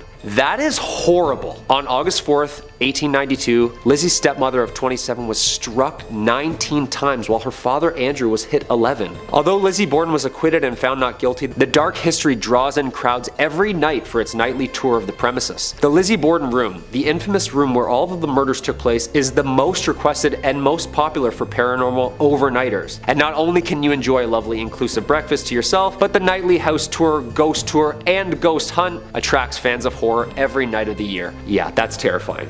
And there's a jingle to it. I don't like that at all. And coming in at number 1, the Salem Witch Trials. We can't talk about haunted places in Massachusetts if we're not going to bring up the witch trials. And I'm not talking about Sabrina the Teenage Witches, or anything of cute of that nature. These famously documented witch trials need no introduction, and unfortunately lays way to one of the most horrific events based in truth. The site of mass hysteria and hangings of supposed witches took place here and occurred in colonial Massachusetts between 1692 and 1693. More than 200 people were accused of practicing witchcraft, or better known back then as the devil's magic, and 20 were ultimately executed. Eventually, the colony admitted the trials were a mistake and compensated the families of those convicted. Okay, yeah, sorry. I just thought when you sneezed, you didn't say bless you, so I already don't like you, so I figured you were a witch. I'm really sorry. Since then, the story of the trials has become famous in paranoia and injustice, and it continues to baffle researchers to this day. We all know the famous play written by American playwright Arthur Miller in 1953, The Crucible, depicting the mass hysteria and drama during these trials. This was the perfect time if you didn't like someone that a strategic and untimely sinister accusation civilization led to the demise of thy neighbor. I saw Sarah Good with the devil. I saw Goody Osborne with the devil. Who else don't I like? I saw Bridget Bishop with the devil. Abigail. End of Act 1. Since the start of the trials and hysteria in North America, other European countries shortly followed with their own mass witch hunts, resulting in somewhere between 40,000 and 60,000 tried and executed for witchcraft. That's a lot of broomsticks. The Salem Witch Trials of Salem, Massachusetts is still one of the world's biggest hotspots for mystery and paranormal story. Number 5. Area 51, Nevada. Starting out our list, we have the most obvious entry. In the American state of Nevada, you will find no shortage of places to go on vacation. Despite being a desert, you will find locations like the Hoover Dam, Red Rock Canyon,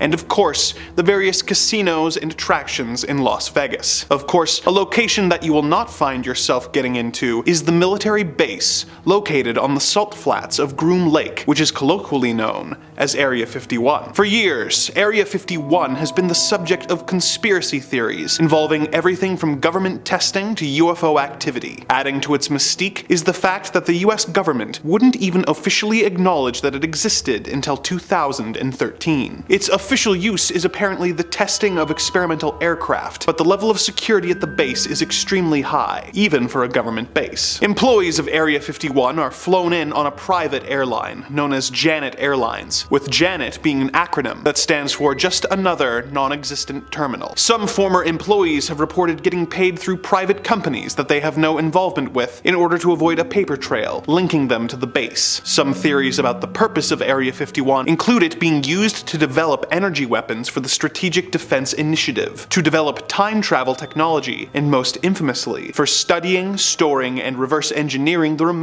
of crashed alien ships, including those that were found at the Roswell crash site. As it is a closed-off and secret government facility, tourists are of course not allowed to get into the site, with signs around the perimeter promising prosecution and possibly even deadly force against trespassers. Of course, this hasn't stopped alien enthusiasts from making the journey to Nevada to see the number of Area 51 and alien-adjacent attractions, such as bus tours of the extraterrestrial highway, the Black Mailbox, and the outskirts of this secret government facility. Number 4. The Princess Theatre, Alberta. In the Canadian city of Edmonton, Alberta, there is no shortage of movie theaters, with multiple malls housing multiple multiplexes, enabling local cinema lovers to watch the latest in entertainment. However, for many years, the crown jewel for movie lovers in Edmonton was not the Cineplex in West Edmonton Mall, or even the Garneau Theatre, which shows independent and classic films. No, for many years, the most classic of the theaters was the Princess Theatre on White Avenue. Built in 1914 for a then staggering $75,000, this 3-story single-screen theater would show moving pictures, concerts, and vaudeville acts, while also having a basement billiards parlor for those not interested in the shows. The theater was known for implementing extremely novel and modern elements, such as a fireproof projection room, an electric time projection clock, an electronic ticketing machine, forced air ventilation, and even refrigerated fountain beverages. The theater was soon drawn into economic hardship and was forced to construct rental apartments on the upper and lower floors. One of these apartment renters was soon met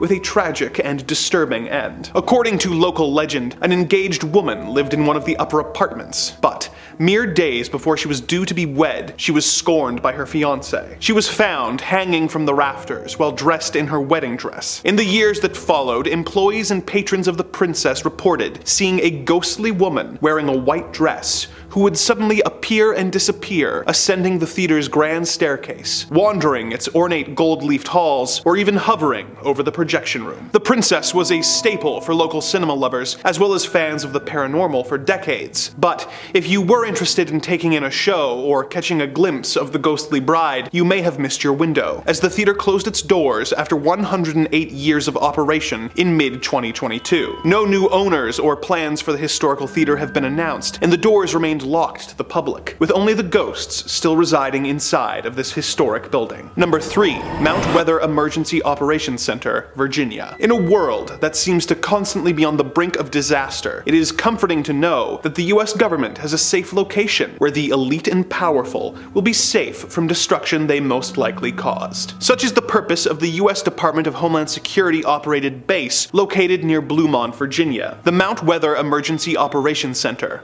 otherwise known as the the High Point Special Facility has been in operation since the late 1800s, when it was used as a simple weather station. In 1928, the observatory building became President Calvin Coolidge's summer White House, before being used as a civilian public service facility where conscientious objectors could serve the government during World War II without having to go into conflict. In 1959, an underground facility was completed and designated Area B. The other buildings that were referred to as Area A became training facilities for the Federal Emergency Management Agency, or FEMA. Around this time, it became a relocation site for high-level civilian and military officials in the event of a national disaster, such as an attack or massive natural disaster. It plays a major role in many of the United States government's contingency plans for maintaining the continuity of government. It has a high-frequency radio system, which connects it to most federal public safety agencies, which allows the president to access and use the emergency alert system so that they can broadcast emergency alerts or warnings. An example of its use was on September 11th, 2001, when the majority of congressional leadership were taken from Washington by helicopter and evacuated to Mount Weather. The National Art Gallery has also developed a program that would have the country's most valuable paintings helicoptered over to the facility in the event of an attack, in order to make sure important cultural pieces are preserved in the event of an attack that would otherwise destroy them. Obviously, this site is off limits to all but the most high level of people, and it is not open for tourists. But if you are nearby and see a large group of frantic-looking officials arriving by helicopter, or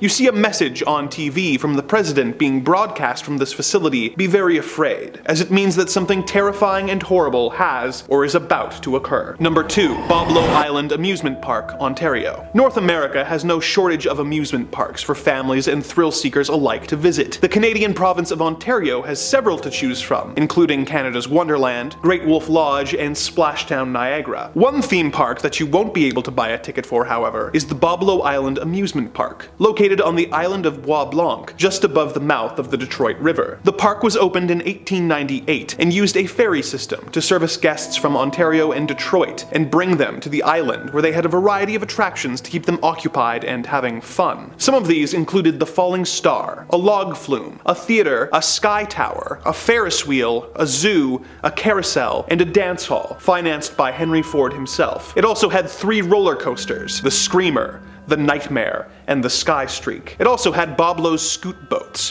which were essentially aquatic bumper cars. The park operated for many years before eventually closing down for financial reasons in late 1993. There are still ferries that operate in order to get island residents on and off the island, but the now abandoned amusement park has been declared off limits by the property owners. Of course, the dilapidated carousel building, dance pavilion, and sky tower have since proven to be too appealing for urban explorers to keep away from, and the eerie overgrown site still sees a variety of visitors. Like any good amusement park, it of course has a reputation for being haunted by a variety of ghosts. My personal favorite of the ghost stories is the story of Smiley the Magician. Back when the theater still operated and showed a variety of different performers, one of the most consistently booked performers of the 30s and 40s was a magician named Smiley Smilovich. Smiley was an old-school magician who had trained with Houdini in the late 20s and was known for his seemingly death-defying tricks. One of his most famous tricks was a metamorphosis trick, where he would put a trunk on stage, climb into it, lock it, and then have the trunk set on fire. He would escape through a trap door, the trunk would burn away, revealing that he had escaped, and the crowd would go wild. One day he was doing this trick as usual, but when he locked himself in the trunk, he had a heart attack and died. The trunk was set on fire, and the audience was left in terror as Smiley's body burned in front of them. Ever since then, Smiley's ghost would apparently haunt the theater, being sighted watching shows that were performed there, showing a special interest in magic shows. In the years since the park's closure, the occasional rumor of the magician being spotted has come up from the various urban explorers checking out the overgrown buildings. Would you ever be brave enough to explore Boblo Island Amusement Park? And if you did, would you be on the lookout for spectral magicians? Number 1. North Brother Island, New York. The North Brother Island is one of 2 small islands located in the East River of New York City. The island remained uninhabited until 1885, with the only trace of humanity being a small lighthouse that was erected in 1869. The island began seeing more use in 1885 when the Riverside Smallpox Hospital moved from Roosevelt Island to North Brother, when their mission expanded to treating and isolating victims of other quarantinable diseases such as as typhoid, tuberculosis, and especially polio. In 1904, a steamship called the General Slocum was set ablaze, and over 1,000 people perished, either from the fire or from drowning while trying to escape, and ended up washing ashore on the island. One of the most famous residents at the hospital was Mary Mallon, otherwise known as Typhoid Mary, who was confined on the island for 20 years until her death in 1938, after having been declared a public health menace for infecting between 51 and 122 people while working as a cook. As public health measures like vaccines began to be adopted in the 30s and 40s, the need for a quarantine hospital lessened to the point where the hospital was closed. It was converted into housing for war veterans who were going to school in the city following World War II, before being converted into a rehabilitation facility for young people suffering from substance abuse issues. But it was closed in 1963 due to the cost of upkeep and the widespread corruption of the staff. In the years since, it was considered for a variety of purposes, including housing for the homeless and an extension of the jail at Rikers Island. But the danger of the unmarked manholes and the advanced dilapidation of the buildings, which are mostly collapsed and overrun by poison ivy, resulted in such ideas being abandoned. It was eventually decided that the site would serve as a bird sanctuary for herons and other wading shorebirds. Although many of the original 25 buildings are still standing in some shape or form, it has been made off limits to the public and is only available for supervised visits for those intending to go ashore for, quote, compelling academic and scientific purposes. With its history of confinement and death, perhaps it is best that this site has been deemed unfit for public visitation, although the history of the island is indeed compelling. Number 5. Hockomock Swamp. Already sounds pretty scary in itself. Something about swamps, you know what I mean? During the 17th century, the Hockomock Swamp was used as a fortress by the Wampanoag people, the predominant band of natives in the area, against invasion by the early British settlers. It played a landscape role in King Philip's War as a strategic base of which to launch assaults with nearby English settlements. During the 18th and 19th centuries, settlers deemed the swamp to be useless, barren land, and it didn't really do much besides sit there and just kind of take up space. They attempted to drain it and convert it into a profitable farmland, however, nothing really grew. The natives of the region placed a much higher value on the swamp, however, for centuries. The first people had relied on hunting food there, riddled with fauna, and the swamp had gained an important legend and folklore among them as being a place where many things meet. They named it Hockomock, the Algonquin term meaning place where spirits dwell, and that's exactly what people say they do. Dwell there. What makes this swamp so haunted is the different purposes it was used for. A cesspool for bones of the fallen. Some places are just more susceptible to violence and death over the years, and that reputation of spirits lingering is what's so heavy and cold about this location. Much of the swamp served a dual purpose as a sacred burial ground as well. The Hockomock is occasionally referred to as the home of the Hobomok. The Wampanoag people worshipped and feared Hobomok, the chief deity of death and disease. Hobomok, composed of human souls of the dead, was known to congregate in areas like the Hockomock Swamp. Thus the term and lore stuck. Yep, just a giant mud monster swallowing souls. Charming. There are many stories and legends that have become associated with this swamp and are even connected to the number 1 on my list. It remains a place of mystery and fear and apparently good frog catching. Number 4. Lowell Cemetery. Lowell Cemetery is a cemetery located in Lowell, Massachusetts. Founded in 1841 and located on the banks of the Concord River, the cemetery is one of the oldest garden cemeteries in the country, making it a perfect place for violence and an eternity of soul searching. Many of Lowell's wealthy industrialists are buried here under lavish Victorian tombstones. Visitors have claimed that this is one of Massachusetts' most haunted cemeteries. What makes a haunted cemetery more haunted than another haunted cemetery, you know? Is there like a competition or like a quota or something? Just gotta keep the numbers up. What is it? I feel like every local claims their cemetery is the oldest and most haunted, and this brings me to our fair maiden here, the mysterious witch, Bonny. A popular meeting place amongst the local teens at night for some scares and some screams, the statue of a woman with her arms outstretched on a rectangular tomb, her hands clutching a veil that falls down behind her body as though it were a cloak caught in the wind. Her eyes lay cold, staring at the heavens. Under her left eye, a black tear. Paranormal researchers have claimed that the statue holds more of an electromagnetic current, and strange things can be seen in front and around the statue, making it seem like it's moving from time to time. Creepy. There is local lore that if you leave a coin or ribbon on the statue, then you'll get good luck, and in return, if you steal or take the items from the statue, the haunting whispers of bad karma will follow. Although research shows that this gravesite holds no actual sinister history, the ghostly sightings surrounding it are a hotspot within the cemetery. I bet at night under the moonlight, this woman could be very terrifying. Number 3. Boston Common. Most common fact about the Common: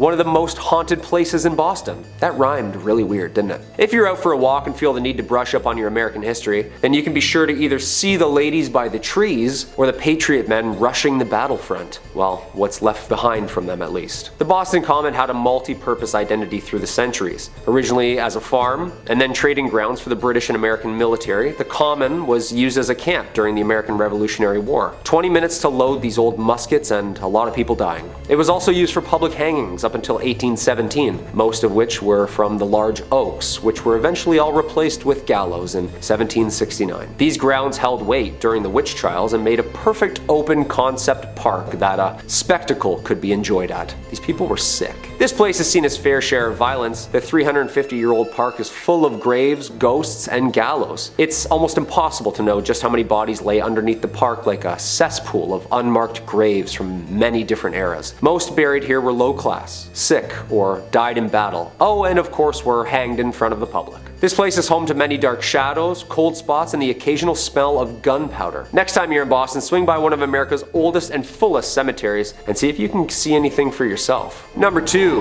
the Danvers State Hospital. The Danvers State Hospital, or also known as the Danvers State Insane Asylum, was a psychiatric hospital located in Danvers, Massachusetts. It was built in 1874 and opened in 1878 on the isolated site in rural Massachusetts, which, fun fact, the judge who preceded the Salem witch trials lived on. That's bad karma already, isn't it? Despite being included in the National Registry for Historical Places in 1984, the majority of the building was demolished in 2007. At a cost of $1.5 million at the time, the hospital originally consisted of 2 main center buildings with housing for the administration, with 4 radiating wings on each side. The outermost wards were reserved for the most hostile patients. This was a prominent location where medications were being tested by the government, and the favored lobotomy was being fleshed out. When shock therapy failed to control the population, lobotomies started, and in 1939 the population of the hospital swelled to almost over 2,400 patients. A total of 278 people died at the hospital that same year. Neurology experts often call Danvers the birthplace of the prefrontal lobotomy. Ouch. Visitors to the hospital during these years reported lobotomy patients wandering around staring blankly at nothing, unaware of who they were or what they were doing. Large budget cuts in the 60s played a major role in the progression of closing the Danvers State Hospital, and with nicknames like Hell Hill Hospital and Lunatic Asylum, the hospital began slowly closing its facilities by 1985. The original hospital wards were closed and abandoned soon after. During the 80s, reports began to filter out of the hospital about missing teenage patients. The stories of ghostly figures and shadows in the windows were thriving. Are the ghosts of the lobotomized patients still aimlessly walking the realms of this now demolished hospital? What do you think? And number 1, the Bridgewater Triangle. Just a couple miles south of Boston is one of the most interesting and bizarre places in Massachusetts. I chose this as the number 1 spot due to not only the paranormal ghostly figures that have been seen across the vast plains, but 200 miles of connected weird events. That will definitely catch our attention. It's named from the triangle shape. The paranormal events and phenomenon that occurs within these mapped lines includes as many as orbs, UFOs, Bigfoots, fairies, skinwalkers, alien hybrids, you name it, it's there. Well, possibly there. The towns of Raynham, Brockton, Norton, and Taunton are all subject to a universal head scratcher. In the 70s, there of course was a surge of UFO witnesses, at the same time several Bigfoot. Huh, that's interesting. Massachusetts just keeps getting stranger and stranger, doesn't it? Huge humanoid creatures, motherships, and landed UFOs have also been spotted and reported within this 200 square foot mile radius. Do you think this place is like a Skinwalker Ranch type of place? Maybe some motherships are trying to just reconnect with the Wi-Fi upstairs?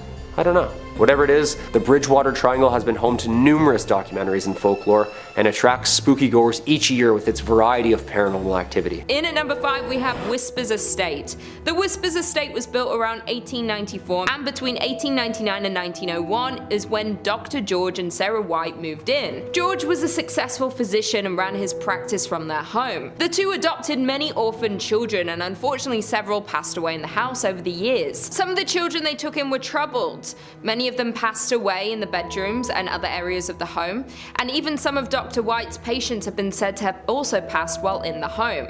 Dr. White practiced in the home for over 25 years, so it's probable but unknown how many over the years had passed in the home. In the early 2000s, the home underwent renovations and a lot of bizarre activity began. Many claim that lights would flicker on and off, footsteps would be heard stomping around on the second floor, and as time went on, the activity escalated. To this day, people reserve time to come and experience all this paranormal activity, and are encouraged to write down any experiences they had while in the home, and these accounts are posted to the Whispers Estates official Facebook page.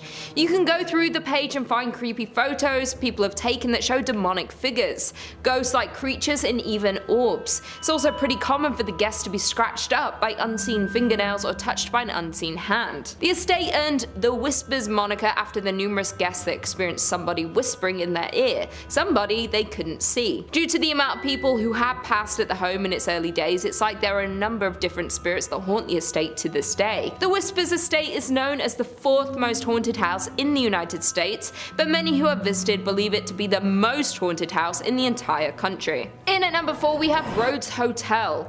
The Rhodes Hotel was established in 1893 and was named after the first owners, Clara and Newton Rhodes. The youngest child in the Rhodes family, Everett, passed in one of the second-story bedrooms after contracting tuberculosis at 18 years old. Soon after their daughter's death, Newton unfortunately died, and it's believed he had died inside of the house. After Newton's passing, Clara turned the house into a dual brothel and speakeasy. It's said that one of the ladies of the night, Sarah, still haunts her bedroom tucked behind the stairs on the second floor. After Clara's death, the family home was opened as a hotel in the late 1800s and was meant to house those flocking to East Central Indiana during the natural gas boom. It's even believed that John Dillinger and Al Capone stopped at the hotel for a stay after hitching a ride on a train to Indiana. Not only did the family pass in their home, but a preacher by the name of Lester Poor supposedly hanged himself in the attic during the time when the home was converted to a hotel. But many believe his death could have been a murder. Due to the hotel's rich history, many locals and visitors have experienced paranormal activity, and everyone in the town knew that many spirits that passed in the building still haunt it to this day. The hotel closed its doors in 1937 and the property remained in the Rhodes family hands but sat empty for more than 30 years. The hotel and its contents were eventually auctioned off and it landed on the National Register of Historic Places, and the hotel saw 3 owners before the Haleys took it over for restoration. The Rhodes Hotel was purchased by Clint and Linda Haley in 1995, and they heard rumors about the haunting of the hotel, but this didn't faze them. They were more worried about the work they'd have to do to restore the home. The Haleys claim that they didn't encounter any paranormal activity, but many find that hard to believe. The hotel was up for sale again in 2017 when a man by the name of Couch took it over for his charity. Couch had launched the Lost Limbs Foundation 4 years earlier, which raised funds for prosthetic limbs for children. To this day, Couch's charity has owned and run the hotel. Not only had it been named among Indiana's most haunted places, but the hotel is consistently booked for private and paranormal investigations. The overnight investigation tickets can get up to $200, and this hotel attracts people from across the country. There have been many investigators that believe there is extensive activity in this old hotel, and people have captured a figure-like shadow moving across the living room curtains with the use of night vision cameras. Most commonly, people hear whispers and the second floor creaking when no one is inside. Unlike the Haleys, Couch said he's seen and heard supernatural happenings in the hotel since moving onto the property in 2017. He's heard footsteps on the staircase, the property camera has turned off randomly, and picked up voices before the footage flickers back on. Once, while hosting an investigation, Couch said he witnessed one of many Victorian dolls left behind from a previous owner jump off of its chair. In at number 3 we have Avon Bridge. The Avon Bridge is known to be haunted by almost every local living in the area. It is a massive trip-arch railroad trestle spinning a rural road over White Lick Creek. The bridge is a fascinating landmark in Hendricks County with lots of legends and history surrounding it, some more sinister than others. There are a few historical facts about the bridge that we do know. It was built in 1906 off County Road 625, was designed by W.M. Dunn, and is still used today. Many haunted stories surround this bridge and the area surrounding it. One story claims that a mother had been walking on the tracks and fell to her death. The mother's wailing could be heard when you drive under the bridge. It's common for many locals to honk when driving under the bridge in an effort to muffle her screams. Another story is that a drunk rail worker slipped during construction and was buried alive in the wet cement. The tale is that when a train goes over the bridge, people claim to still hear his moaning. Many locals say that if you go near the bridge at night, you will hear moaning and can see a ghostly figure of a ghost or even 2 or 3 at a time. If you're traveling near the bridge on a hot summer day, you may be witness to the ghost tears streaming down the concrete. Many people don't even refer to it as the Avon Bridge. It's often called the Haunted Avon Bridge because of the number of accounts of ghost sightings and constant sounds of the moans and screams heard from the ghosts that haunt the bridge. In at number 2 we have James Allison Mansion. The James Allison Mansion was built for James Allison, and it was a dream home, done in a grand design and style that exhibited James's wealth and importance. James was an important figure in the auto and plane industry, greatly helping in the development of cars and airplanes. He founded the Presto Light Company, which produced the first efficient headlight for early automobiles, and was a founding partner in Carl Fisher's Indianapolis Motor Speedway. He also started Allison Engineering Company, which evolved and transformed into an aircraft engine make known today as the Allison division of Rolls-Royce. James purchased the 65-acre estate, and he and his wife Sarah built this glorious mansion, starting construction in 1911 and finishing in 1913. The massive home had an elevator, a billiard room, an indoor pool in the basement, a breakfast room, a library, a grand kitchen, and even pumped-in ice water. 15 years after the Allisons built their forever home, James then fell in love with his secretary, and he divorced his wife Sarah in 1928. Only a month later, James married this former employee, Lucille Musset. However, James contracted a fatal case of pneumonia and died shortly after marrying his second wife at the age of 56. In 1936, the estate went up for sale, and that same year it was bought by Sisters of St. Francis of Oldenburg. The former Allison home became a home for the college's library, administrative offices, classrooms, and sleeping quarters for the sisters. There have been many things seen and heard throughout the years since it became a college. There was a girl who had drowned in the pool in the basement, and James's untimely death in the home. Both people could be haunting this mansion to this day. It's said that people who pass through a sudden accident or a bout of illness, sometimes their spirits hang around, perhaps unaware that they have died or not wanting to accept their deaths, and this is the case for both the little girl and James. The entity of a little girl is often seen throughout the mansion. There are strange cries that are heard from the basement, in the attic, and objects seem to move by themselves and can completely disappear.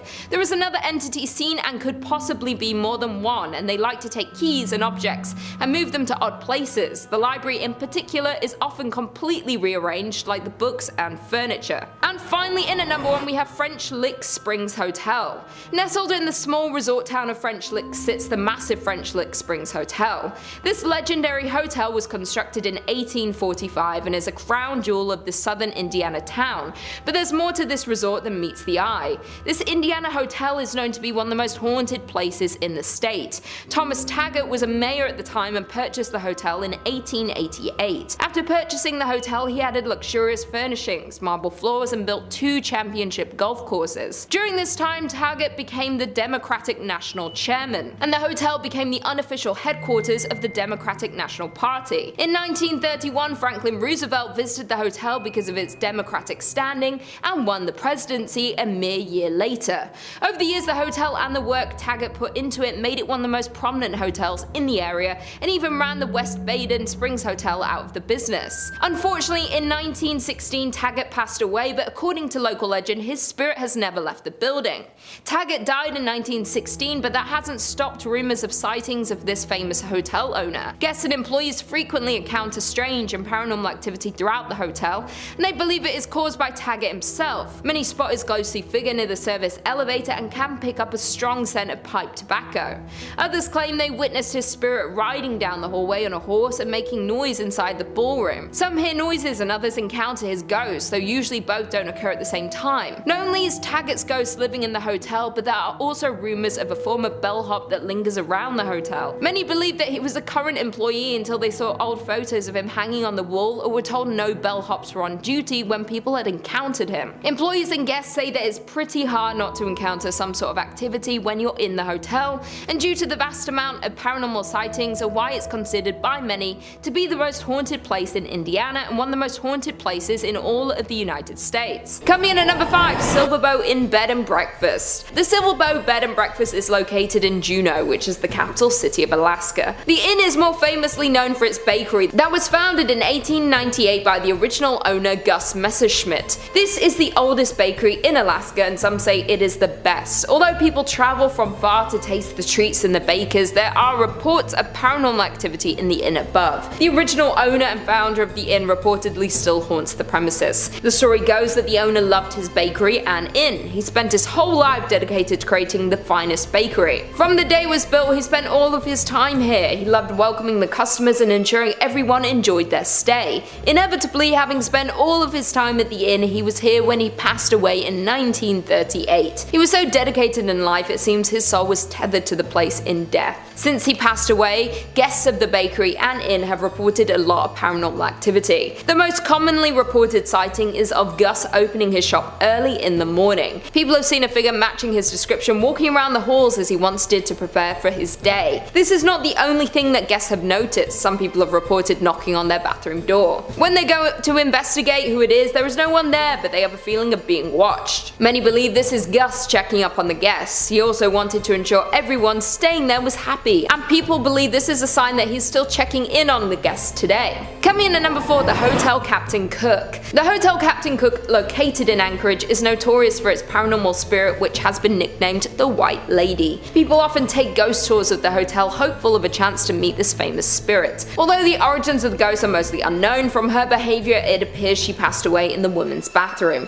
or at least in the area which may have been home to something else before the hotel was built. The locals explain how she is bound to this place and is unable to pass on. She could possibly be cursed, as she seems distressed about her situation. Since the hotel opened, there was a lot of paranormal behavior in the area. She would break the glass of the mirrors in the ladies' bathroom or swing open the doors to scare those inside. The hotel management had to step in when one guest used the bathroom stall located at the very end of the ladies' room. While in the stall, she felt something fall around her neck and start to get tighter and tighter. The woman panicked and ran from the stall. As soon as she left the cubicle, the sensation stopped. Since then, the bathroom has been bolted shut as to stop this from happening to anyone else. She does seem to be mostly contained to this stall, but there are still paranormal happenings. Lights turn on and off on their own. No one has been hurt since the spirit was locked away, but I would still stay far away from this hotel. Unless you're looking for an angry spirit, this is a hotel that should not be on your list of destinations to visit. Although, my parents were there and it's fine, you know. They're Gucci gang.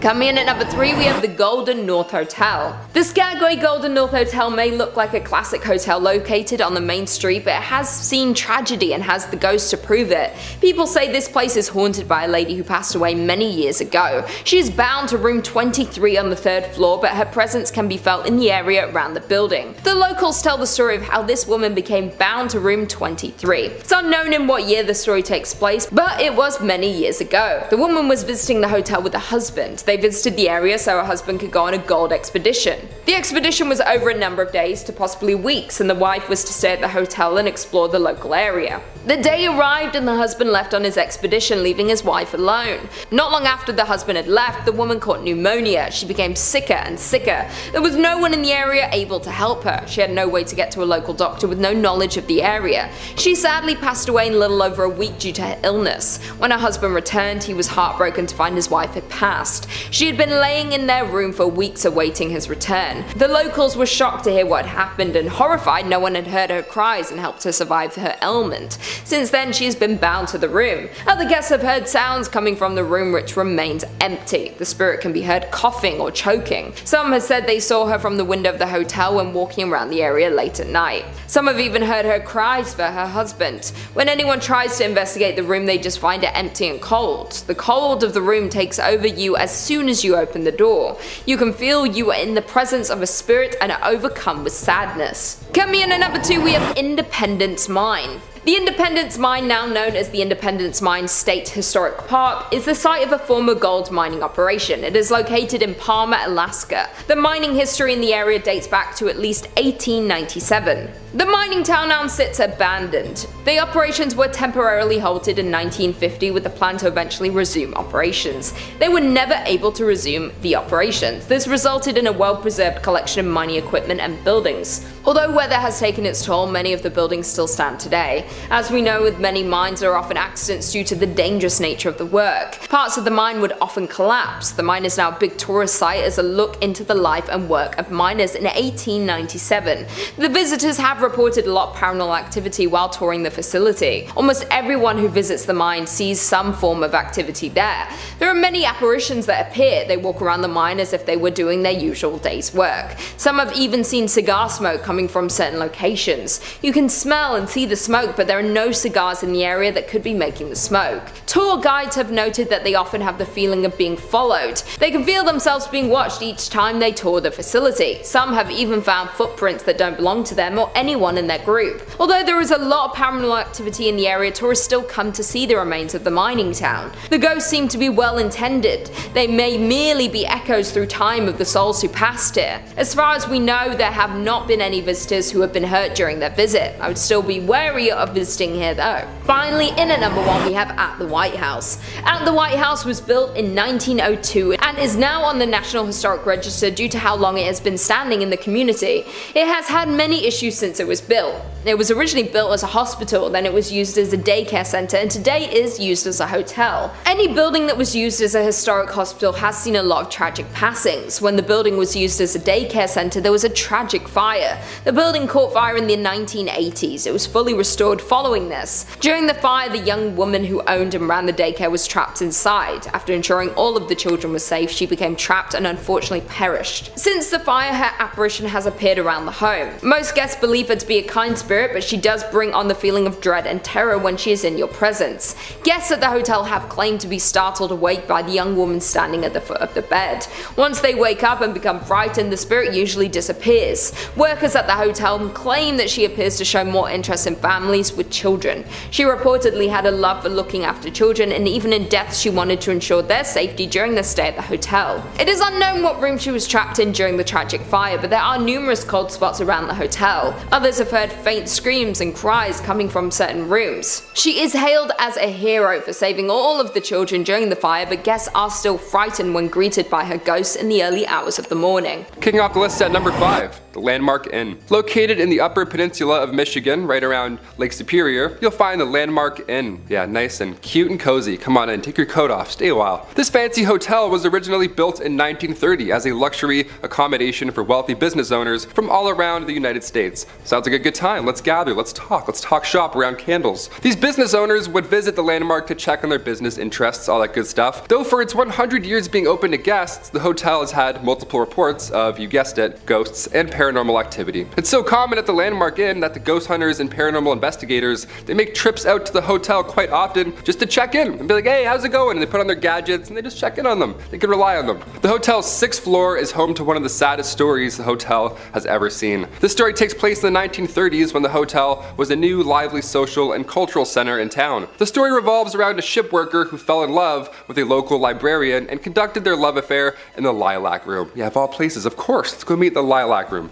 Sounds beautiful. And that was where the man was staying. Perfect place to meet. The couple was said to have a planned wedding upon his return from the last voyage on the sometimes treacherous Lake Superior. Unfortunately, their love affair ended in tragedy when his ship met with a storm and sank to the bottom of a lake. He never returned to the shore, and the librarian mourned the man in said Lilac Room, eventually dying herself of a broken heart. The heartbreaking story comes with many reports of the Lilac Room now being haunted. Yeah, rightfully so, as a large number of guests has reported hearing cries and whispers from a female. The female is also seen by many guests and workers on the 6th floor near the Lilac Room, crying and mourning for her loved one. A less romantic story that is associated with the hotel goes back to when it was even finished being built. During construction, a man ended the life of his girlfriend due to anger and jealousy, and this took place right after she told him about her past boyfriends and their relationship history, just normal stuff that he flipped out on, just a monster. And since the hotel was still being built, to conceal the evidence, the man buried her in the unfinished basement. Just horrible stuff. You knew I was going there and you're like, oh, please don't.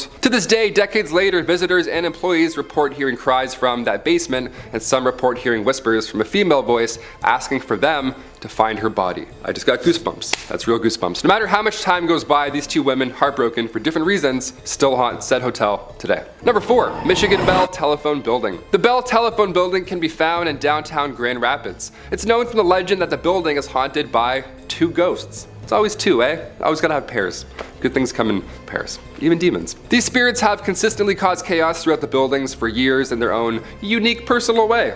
We love it. We love a unique ghost. The spirits that haunt the Bell Building are rumored to be Warren and Virginia Randall, a couple who used to reside in the Grand Rapids. Back in 1907, they moved from Detroit and bought the Judd White Mansion in Grand Rapids, which has now been torn down and built into what we now know as the Bell Telephone Building. So a lot of history there already. Over the years of living in this new house, Warren and Virginia's relationship started to crumble as Warren became very strange and paranoid almost, creating hardships in their relationship. In 1908, Virginia became tired of Warren's strange and aggressive behavior, so she decided, I'm out of here, peace. She left him. One night, 3 years after they were separated, Warren convinced Virginia into taking a car ride with them, hoping to get back together, maybe talk it out. The two of them ended up at the Judd White House where their verbal disagreement turned horrible and Warren sadly took the life of Virginia. Then he proceeded to end his own life in the very same moment. The tragic accident that happened in the Judd White House became public knowledge and the house was left empty with no one wanting to occupy it. Yeah, more than fair. I'm like, what's rent? Also, what happened? No. The house remained abandoned for 10 years after the accident until they finally just decided to tear the thing down completely. Thus in 1924 they built the Bell Telephone Building on the ground, which still is in operation today. Yeah, they didn't tear that one down, that one's still going strong. Due to the horrifying scenes that happened on the grounds of the Bell Building, many claim that the spirits of Randall and Virginia still remain, haunting the new building. Some say that ghosts move into the new building and remain there to this day. I mean, I think that's possible. Ghosts like to move, they can go through walls, they can probably relocate. Through the years of operation in the office building, visitors and employees all report being harassed by strange late night calls, which have been traced back to be coming from inside of the building itself. Yeah, inside the house. You guessed it, it's upstairs, that's so scary. Due to this and the strange eerie feelings that the employees feel while they're even working, it's safe to say Randall and Virginia may remain on the grounds, most likely. They're definitely there. It sounds like they're for sure there. Number 3, the Henderson Castle. Established in 1895, this castle is a hub for many spirits and paranormal activity. I mean, it's a castle. The original owners, Frank and Mary Henderson, are said to haunt the castle as they passed away back in 1899. Yeah, I wouldn't want to leave either, living or dead. Additionally, other spirits are said to reside in the castle, a young girl and a dog. Yeah, a dog! We've got a dog ghost. How do you deal with that? Ghost barks? That'd be so scary. In 2005, the castle was occupied by Peter Livingstone McNellis and his family. When the family resided in the castle, Livingstone's son, Vincent, before anyone else had ever reported anything strange happening in the house, he said that he saw an apparition of a figure in the Victorian room, originally the changing room for one Mary Henderson. The son said while pointing at a picture of a woman dressed in an old period clothing, some Victorian clothing, that was the woman he saw wearing that same clothing. I would throw up. If someone ever said that, I'd be like, oh, this Victorian painting? And one former innkeeper who stayed at the castle each night told Livingstone on numerous occasions that she also felt a presence coming up and down the staircase, a movement passing her on the stairs when she would walk by. Ugh, these are scary. Top 5 is like, or top 10 is scary fish. This is hard. This is some scary stuff. 9 a.m. I'm already getting spooked. While now the castle is being used for a bed and breakfast, guests have fallen victim to ghosts as well. Yeah, it's not over yet. The Henderson Castle is a very paranormal active ground that many ghost hunters have investigated, and they've confirmed, in fact, that it's haunted by spirits. I trust them. The people that can go into these castles and physically do this, I'm like, yep, I trust your opinion, whatever. He just comes out, he's like, haunted. Like, thanks, Daryl. This has been confirmed as these ghosts have interacted with many paranormal investigator teams, in addition to guests and employees of the castle. Yeah, they're just harassing everyone. The ghosts seem to be friendly, not evil whatsoever, so that's a good side, I guess, to being haunted by ghosts. They have been known to speak and physically touch guests and employees. Just they touch them on their back, side, shoulder, always in the back. You never see it coming. It's always in this region. Not only that, but there's also been reports of radios making weird noises or turning on by themselves, even though they're either unplugged or just either turned off. Both bad, both scary. Guests and employees have also reported hearing footsteps upstairs, slamming doors from unexplainable sources, and some ghosts have been wearing the clothes that they wore while they were alive. Clothes that they wore while they died in, probably. As the spirit of Mary Henderson has been reported as many guests at the top of the staircase, wearing her usual getup. Imagine being like a clown, like a jester, and then you die in that, and that's what you look like as a ghost. You're like, what? I was doing a mascot gig. I don't want to look like a shark forever. Number 2, Allegan Lodge. The old Allegan Elk Lodge was built in 1909 and was used as a psychiatric and TB hospital until its closure in 1948. The lodge was a former hospital that was frequented by mobster Al Capone, and one that many say is haunted by at least 7 different ghosts. Yeah, you thought 2 was bad. Add 5 more. Now we got 7 ghosts. And it's currently on the auction block in Allegan. If you have a lot of money and bravery, There you go. While the structure was originally built by physician John Robinson in 1909, somewhere in the 1920s, it was sold to a doctor from the Chicago area who had allegedly had underworld ties. That's a great doctor. That's just who you want working on your pancreas. Brought pancreas back today. The facility was supposedly frequented by mafia figures such as Al Capone, the Prohibition-era Chicago mob boss, and his men. Yeah, when they needed medical attention or when they simply needed to get away from Chicago, this is where they'd go. The old Elks Lodge. Al Capone. He's like, oh, it's cozy. They have great soup.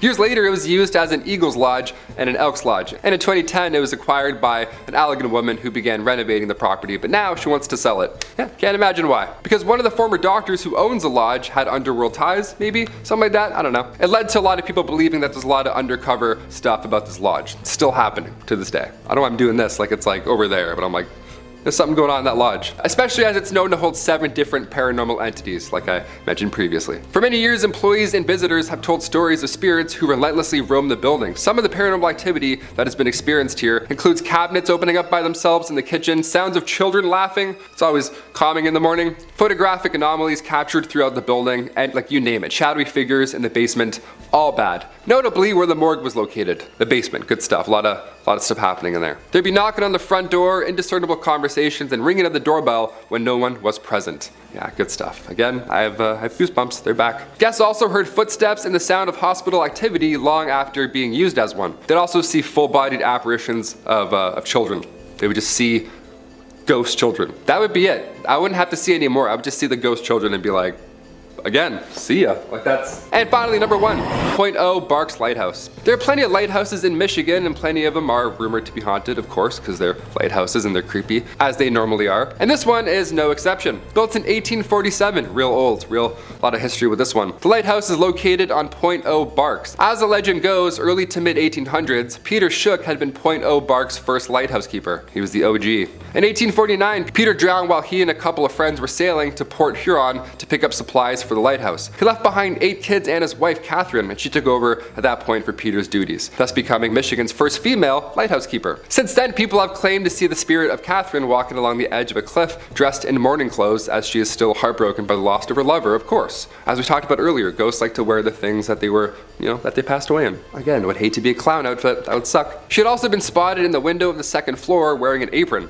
along with an apparition being seen, footsteps ascending and descending the tower stairs, and giggling has also been heard. Yeah, you hear giggling and there's cold spots, therefore haunted, for sure haunted. And the smell of burnt tobacco has also been wafting through the air many a times. Lighthouses are pretty stressful, more than fair. When paranormal investigators, specifically the Southeast Michigan Paranormal Society team, when they had a 2-day intensive investigation after their search, they concluded that they believe that there is every reason for the lighthouse to be haunted. The investigators did some electric voice phenomenon work in the living room, and then they heard loud thuds from overheard. Like, where did they get this gear from, Like, I want this gear. I have some questions of myself going on in the apartment. I want to swing it around a bit. A sound of something scraping along the floor as well, and additionally, during their investigation, the rocking chair had moved 2 feet and was still moving. Just love to keep rocking around. We love that. We love haunted rocking chairs. We love unexplainable forces. While they were upstairs, they also reported hearing heavy footsteps from another unknown source. So many ghosts, there's rocking chairs, people moving around, working in the basement. It doesn't sound like the afterlife is a peaceful one, if I'm being honest. Sounds like there's a lot of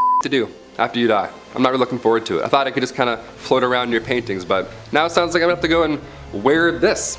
Wear my morning clothes, who knows? In at number 5, we have Eldridge Hotel. The Eldridge Hotel is a historic building located in downtown Lawrence, Kansas. The building is named after Shayla Eldridge, who was a prominent anti-slavery individual who lived here in the 1800s. The building became an apartment complex in the 1970s, but there was a strong desire by the city to see it open as a hotel, and a group of investors contributed, as well as the city of Lawrence, into industrial revenue bonds to make this dream a reality. In the later 1980s, it opened as a hotel. A popular story has circulated about the hauntings in this hotel, with the locals, employees, and guests that the ghost is that of Shayla Eldridge, who haunts the halls to this day. Many claim that because the Eldridge house's original cornerstone is located in room 506, and his spirit will manifest in that room and also roam around the building. People who have stayed in this room have claimed to witness breath marks on recently cleaned mirrors, doors opening and shutting on their own, and lights turning on and off by themselves. themselves. Others claim that the hotel's elevator is also haunted by a different spirit who is known to open and shut the elevator doors on the 5th floor. The 5th floor is said to contain a portal to the spirit world. A popular photograph was taken during the 1980s that clearly shows a ghost-like figure in the building's elevator. Many other photographers have mentioned having unexplained technical difficulties with their cameras when near the elevator. The story of the hotel and the hauntings of Eldridge was the inspiration for the movie The Demon's Shadow, and the hotel was featured in the series My Ghost Story and has been depicted in many writings. Many believe the rich history has resulted in the amount of paranormal activity. In at number 4, Midland Railroad Hotel. The Midland Railroad Hotel is known for serving the largest steak around, and if you can finish all of it, you get it for free.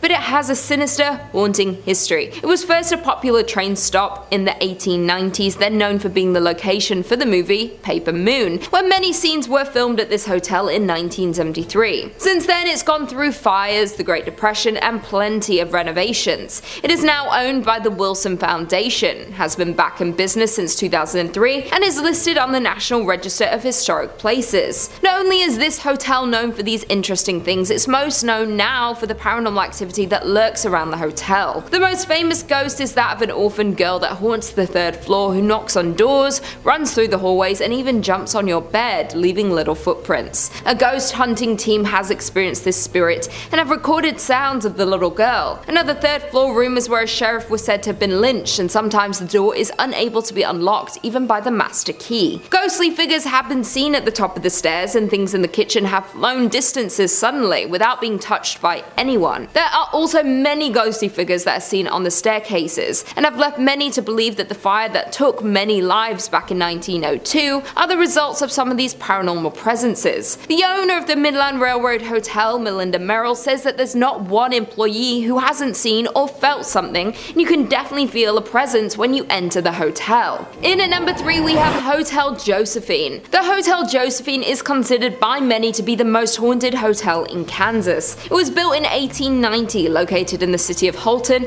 and is the oldest consecutive operating hotel west of the Mississippi River. The history of the hotel is rich but also very haunted. The hotel was built by A.D. Walker and was named after his daughter Josephine. When it was built, she was only 4 months old, and she attended the local elementary school and graduated Kansas University. Her graduation photo is hung in the front parlor, above the antique piano, and according to the current hotel manager, Tracer Fox, her spirit is just one that is wandering the hotel. Tracer Fox has expressed his belief in the spirits when he first stayed at the hotel. He was woken up suddenly at 3:30 AM and his bed was moving. He figured there was an earthquake, but when nothing in the news confirmed it, he knew it was a spirit. His mother came and stayed in a room across from him and experienced the exact same thing he did with no explanation for it. They had been skeptics before these happenings, but they are both now firm believers. Other guests staying at the hotel have similar stories, as well as experiencing hearing strange sounds, laughter, footsteps, and seeing shadows. It has been expressed that spirits can be found on each floor. One of the most haunted rooms in the hotel is the Buffalo Room, where shadows are often seen and photographed in the mirrors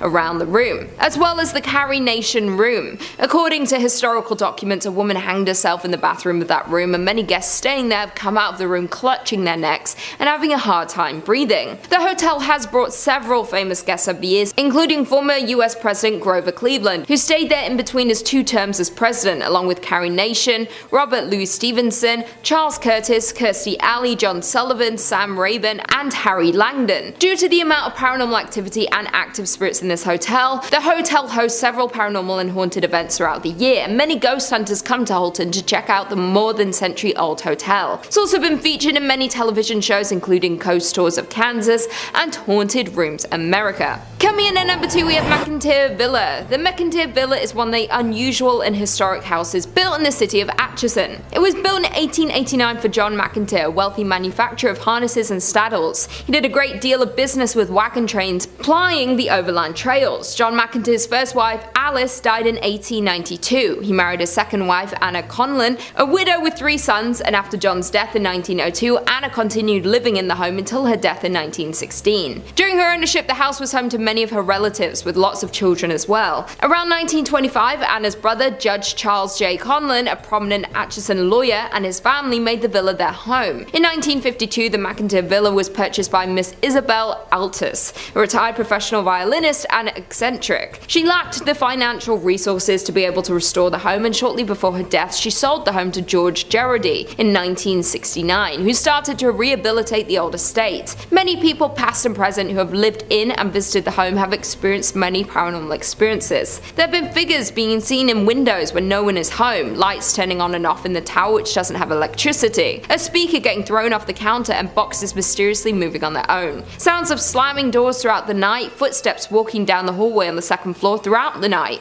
the feeling of being watched, drastic temperature changes, voices, the scent of a woman's perfume, and the hunt of cigarettes. The number of encounters and confirmed hauntings seen and heard around this home is crazy, and it's considered to be one of the most active paranormal homes in all of the US. The amount of activity in this home makes it a hub for investigators, mediums, psychics, and ghost hunters. They offer ghost tours of the home, and you can stay overnight to try and encounter these spirits. And finally, in at number 1, we have Sallie House. The Sallie House is said to be the most haunted place in Kansas. This home was built in the turn of the century and is located in the city of Atchison. After being built, the home was bought by the Atchison physician who worked from his home. The front served as an office space and examination rooms, and the upstairs is where the doctor and his family lived. One day, a frantic mother arrived at the home carrying her young daughter Sally. The child had collapsed from severe abdominal pain. The doctor diagnosed appendicitis, but there was no time to delay surgery. Sally unfortunately passed away on the operating table. For years after, many believe Sally stayed to haunt the home, and the haunting grew infamous in 1993 when the house was rented to a young couple. It started when the couple's dog would growl at nothing and make even louder growls when near the upstairs nursery. Things began to take a violent turn when fires broke out in the house and a series of sinister attacks on the husband began. The former operating area would feel extremely cold, and objects would visibly move when the young man came close. He could feel scratches on his chest and abdomen, but the ghost never attacked the wife or baby. Not only did the former residents experience the paranormal activity, but locals and other visitors of the home have experienced objects moving on their own, mysterious coldness, physical touches, video and investigative equipment that stopped working, trained guide dogs refusing to enter the nursery, and unexplained scratches or bruising on their bodies during and after their visits. Psychics have visited the home, and many have confirmed the presence of spirits in the home and have even communicated with them, and many have entered as skeptics and left believers. Due to the number of experiences in the home, it's gained a lot of media coverage from television channels including A&E, the Travel Channel, the Discovery Channel, and the Sci-Fi Channel. The home is not currently occupied but holds many guided ghost tours for both daytime and even overnight visits for the ghost lovers and paranormal investigators. Beware though, because a waiver is required due to the potential for personal injury, but no serious injuries have been reported since the last tenant in 1993. Kicking off the list at number 5, the Mission of San Miguel, 1610. The birthplace and historic site, the original San Miguel Church was most likely built shortly after the founding of Santa Fe in 1610 and is claimed to have been the first ever church built in America. Churches are already creaky and creepy, then this is the oldest one in the States?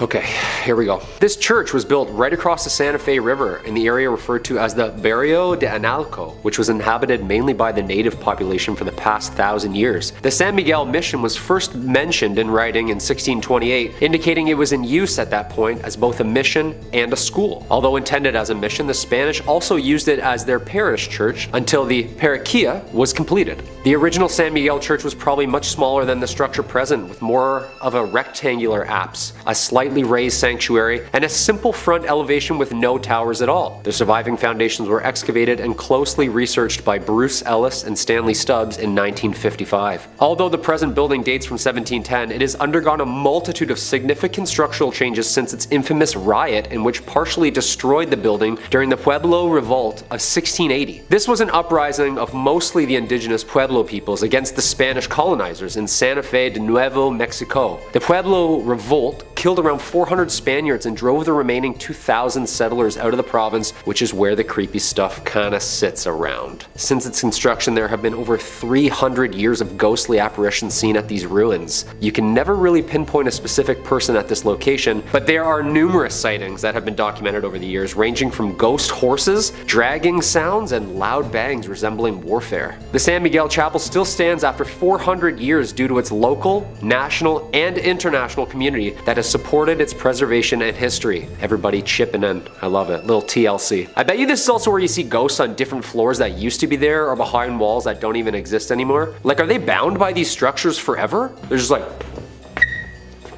No.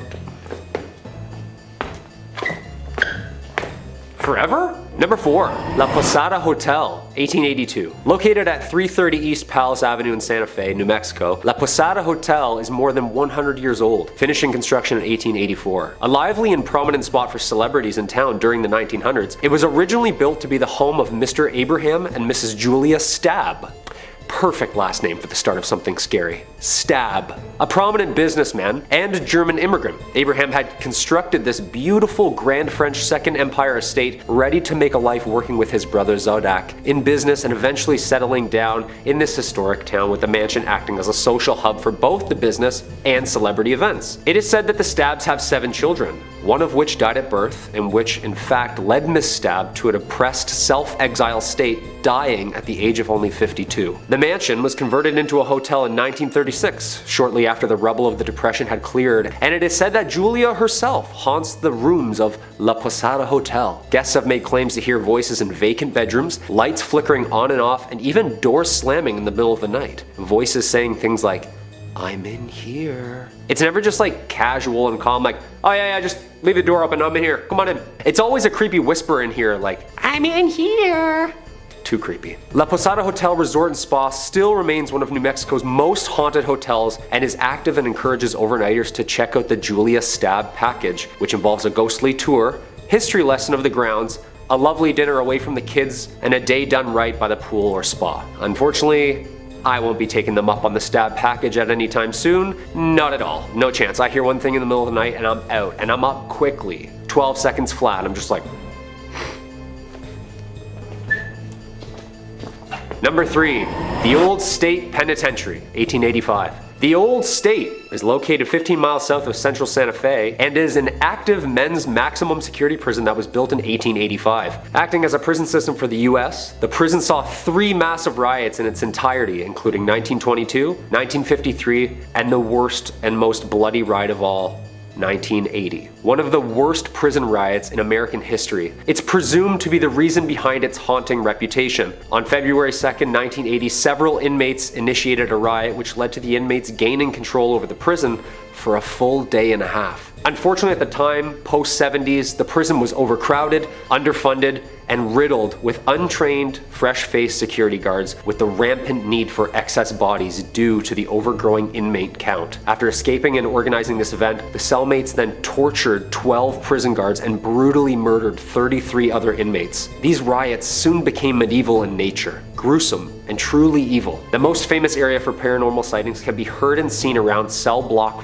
4. Men here were brutally butchered, dismembered, decapitated, and some even hung up on the cells and burned alive. This section of the prison was closed in 1998 and is now referred to as Old Main. As if that history isn't dark enough, witnesses and researchers claim that there's a ton of spirits that roam this prison. Dark figures and ghostly shadows have been seen roaming the cells and halls, unexplainable slamming of cell doors, men's voices, strange noises, and even echoed screams can be heard at this location. This is why I don't even jaywalk, people. Stay a couple nights at this haunted prison looking at axe marks on the ground? Yeah, no, I'm getting my phone out right away. I know exactly who I'm gonna call. Yeah. Number 2, the Amador Hotel. Located at 251 West Amador Street at the corner of Water Street and Las Cruces, which translates to the Crosses, an area in New Mexico spanning as far back as the settled early 1800s, was thought to be an early mass gravesite for the amount of crosses present in the city. The Amador Hotel has stood serving the community in multiple ways over the years, including a courthouse, a post office, a bank, hotel, and even a county office center. Yeah, can I get 2 stamps, please? Thanks. Built in 1866,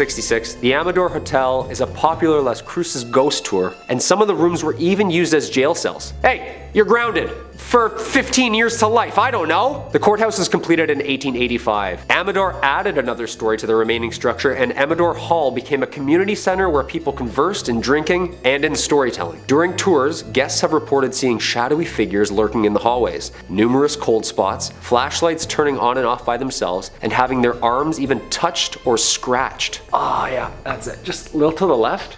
That's perfect. Some even say it's the work of a little ghost girl named Annie, who frequently visits the room on the second floor, giggling. Like, giggling is great and all until like a 200-year-old spirit giggles right in your face. Like, what is still funny? This is terrifying. Joke must have been that good. Little ghost girls? Yeah, that's the scariest ghosts imaginable.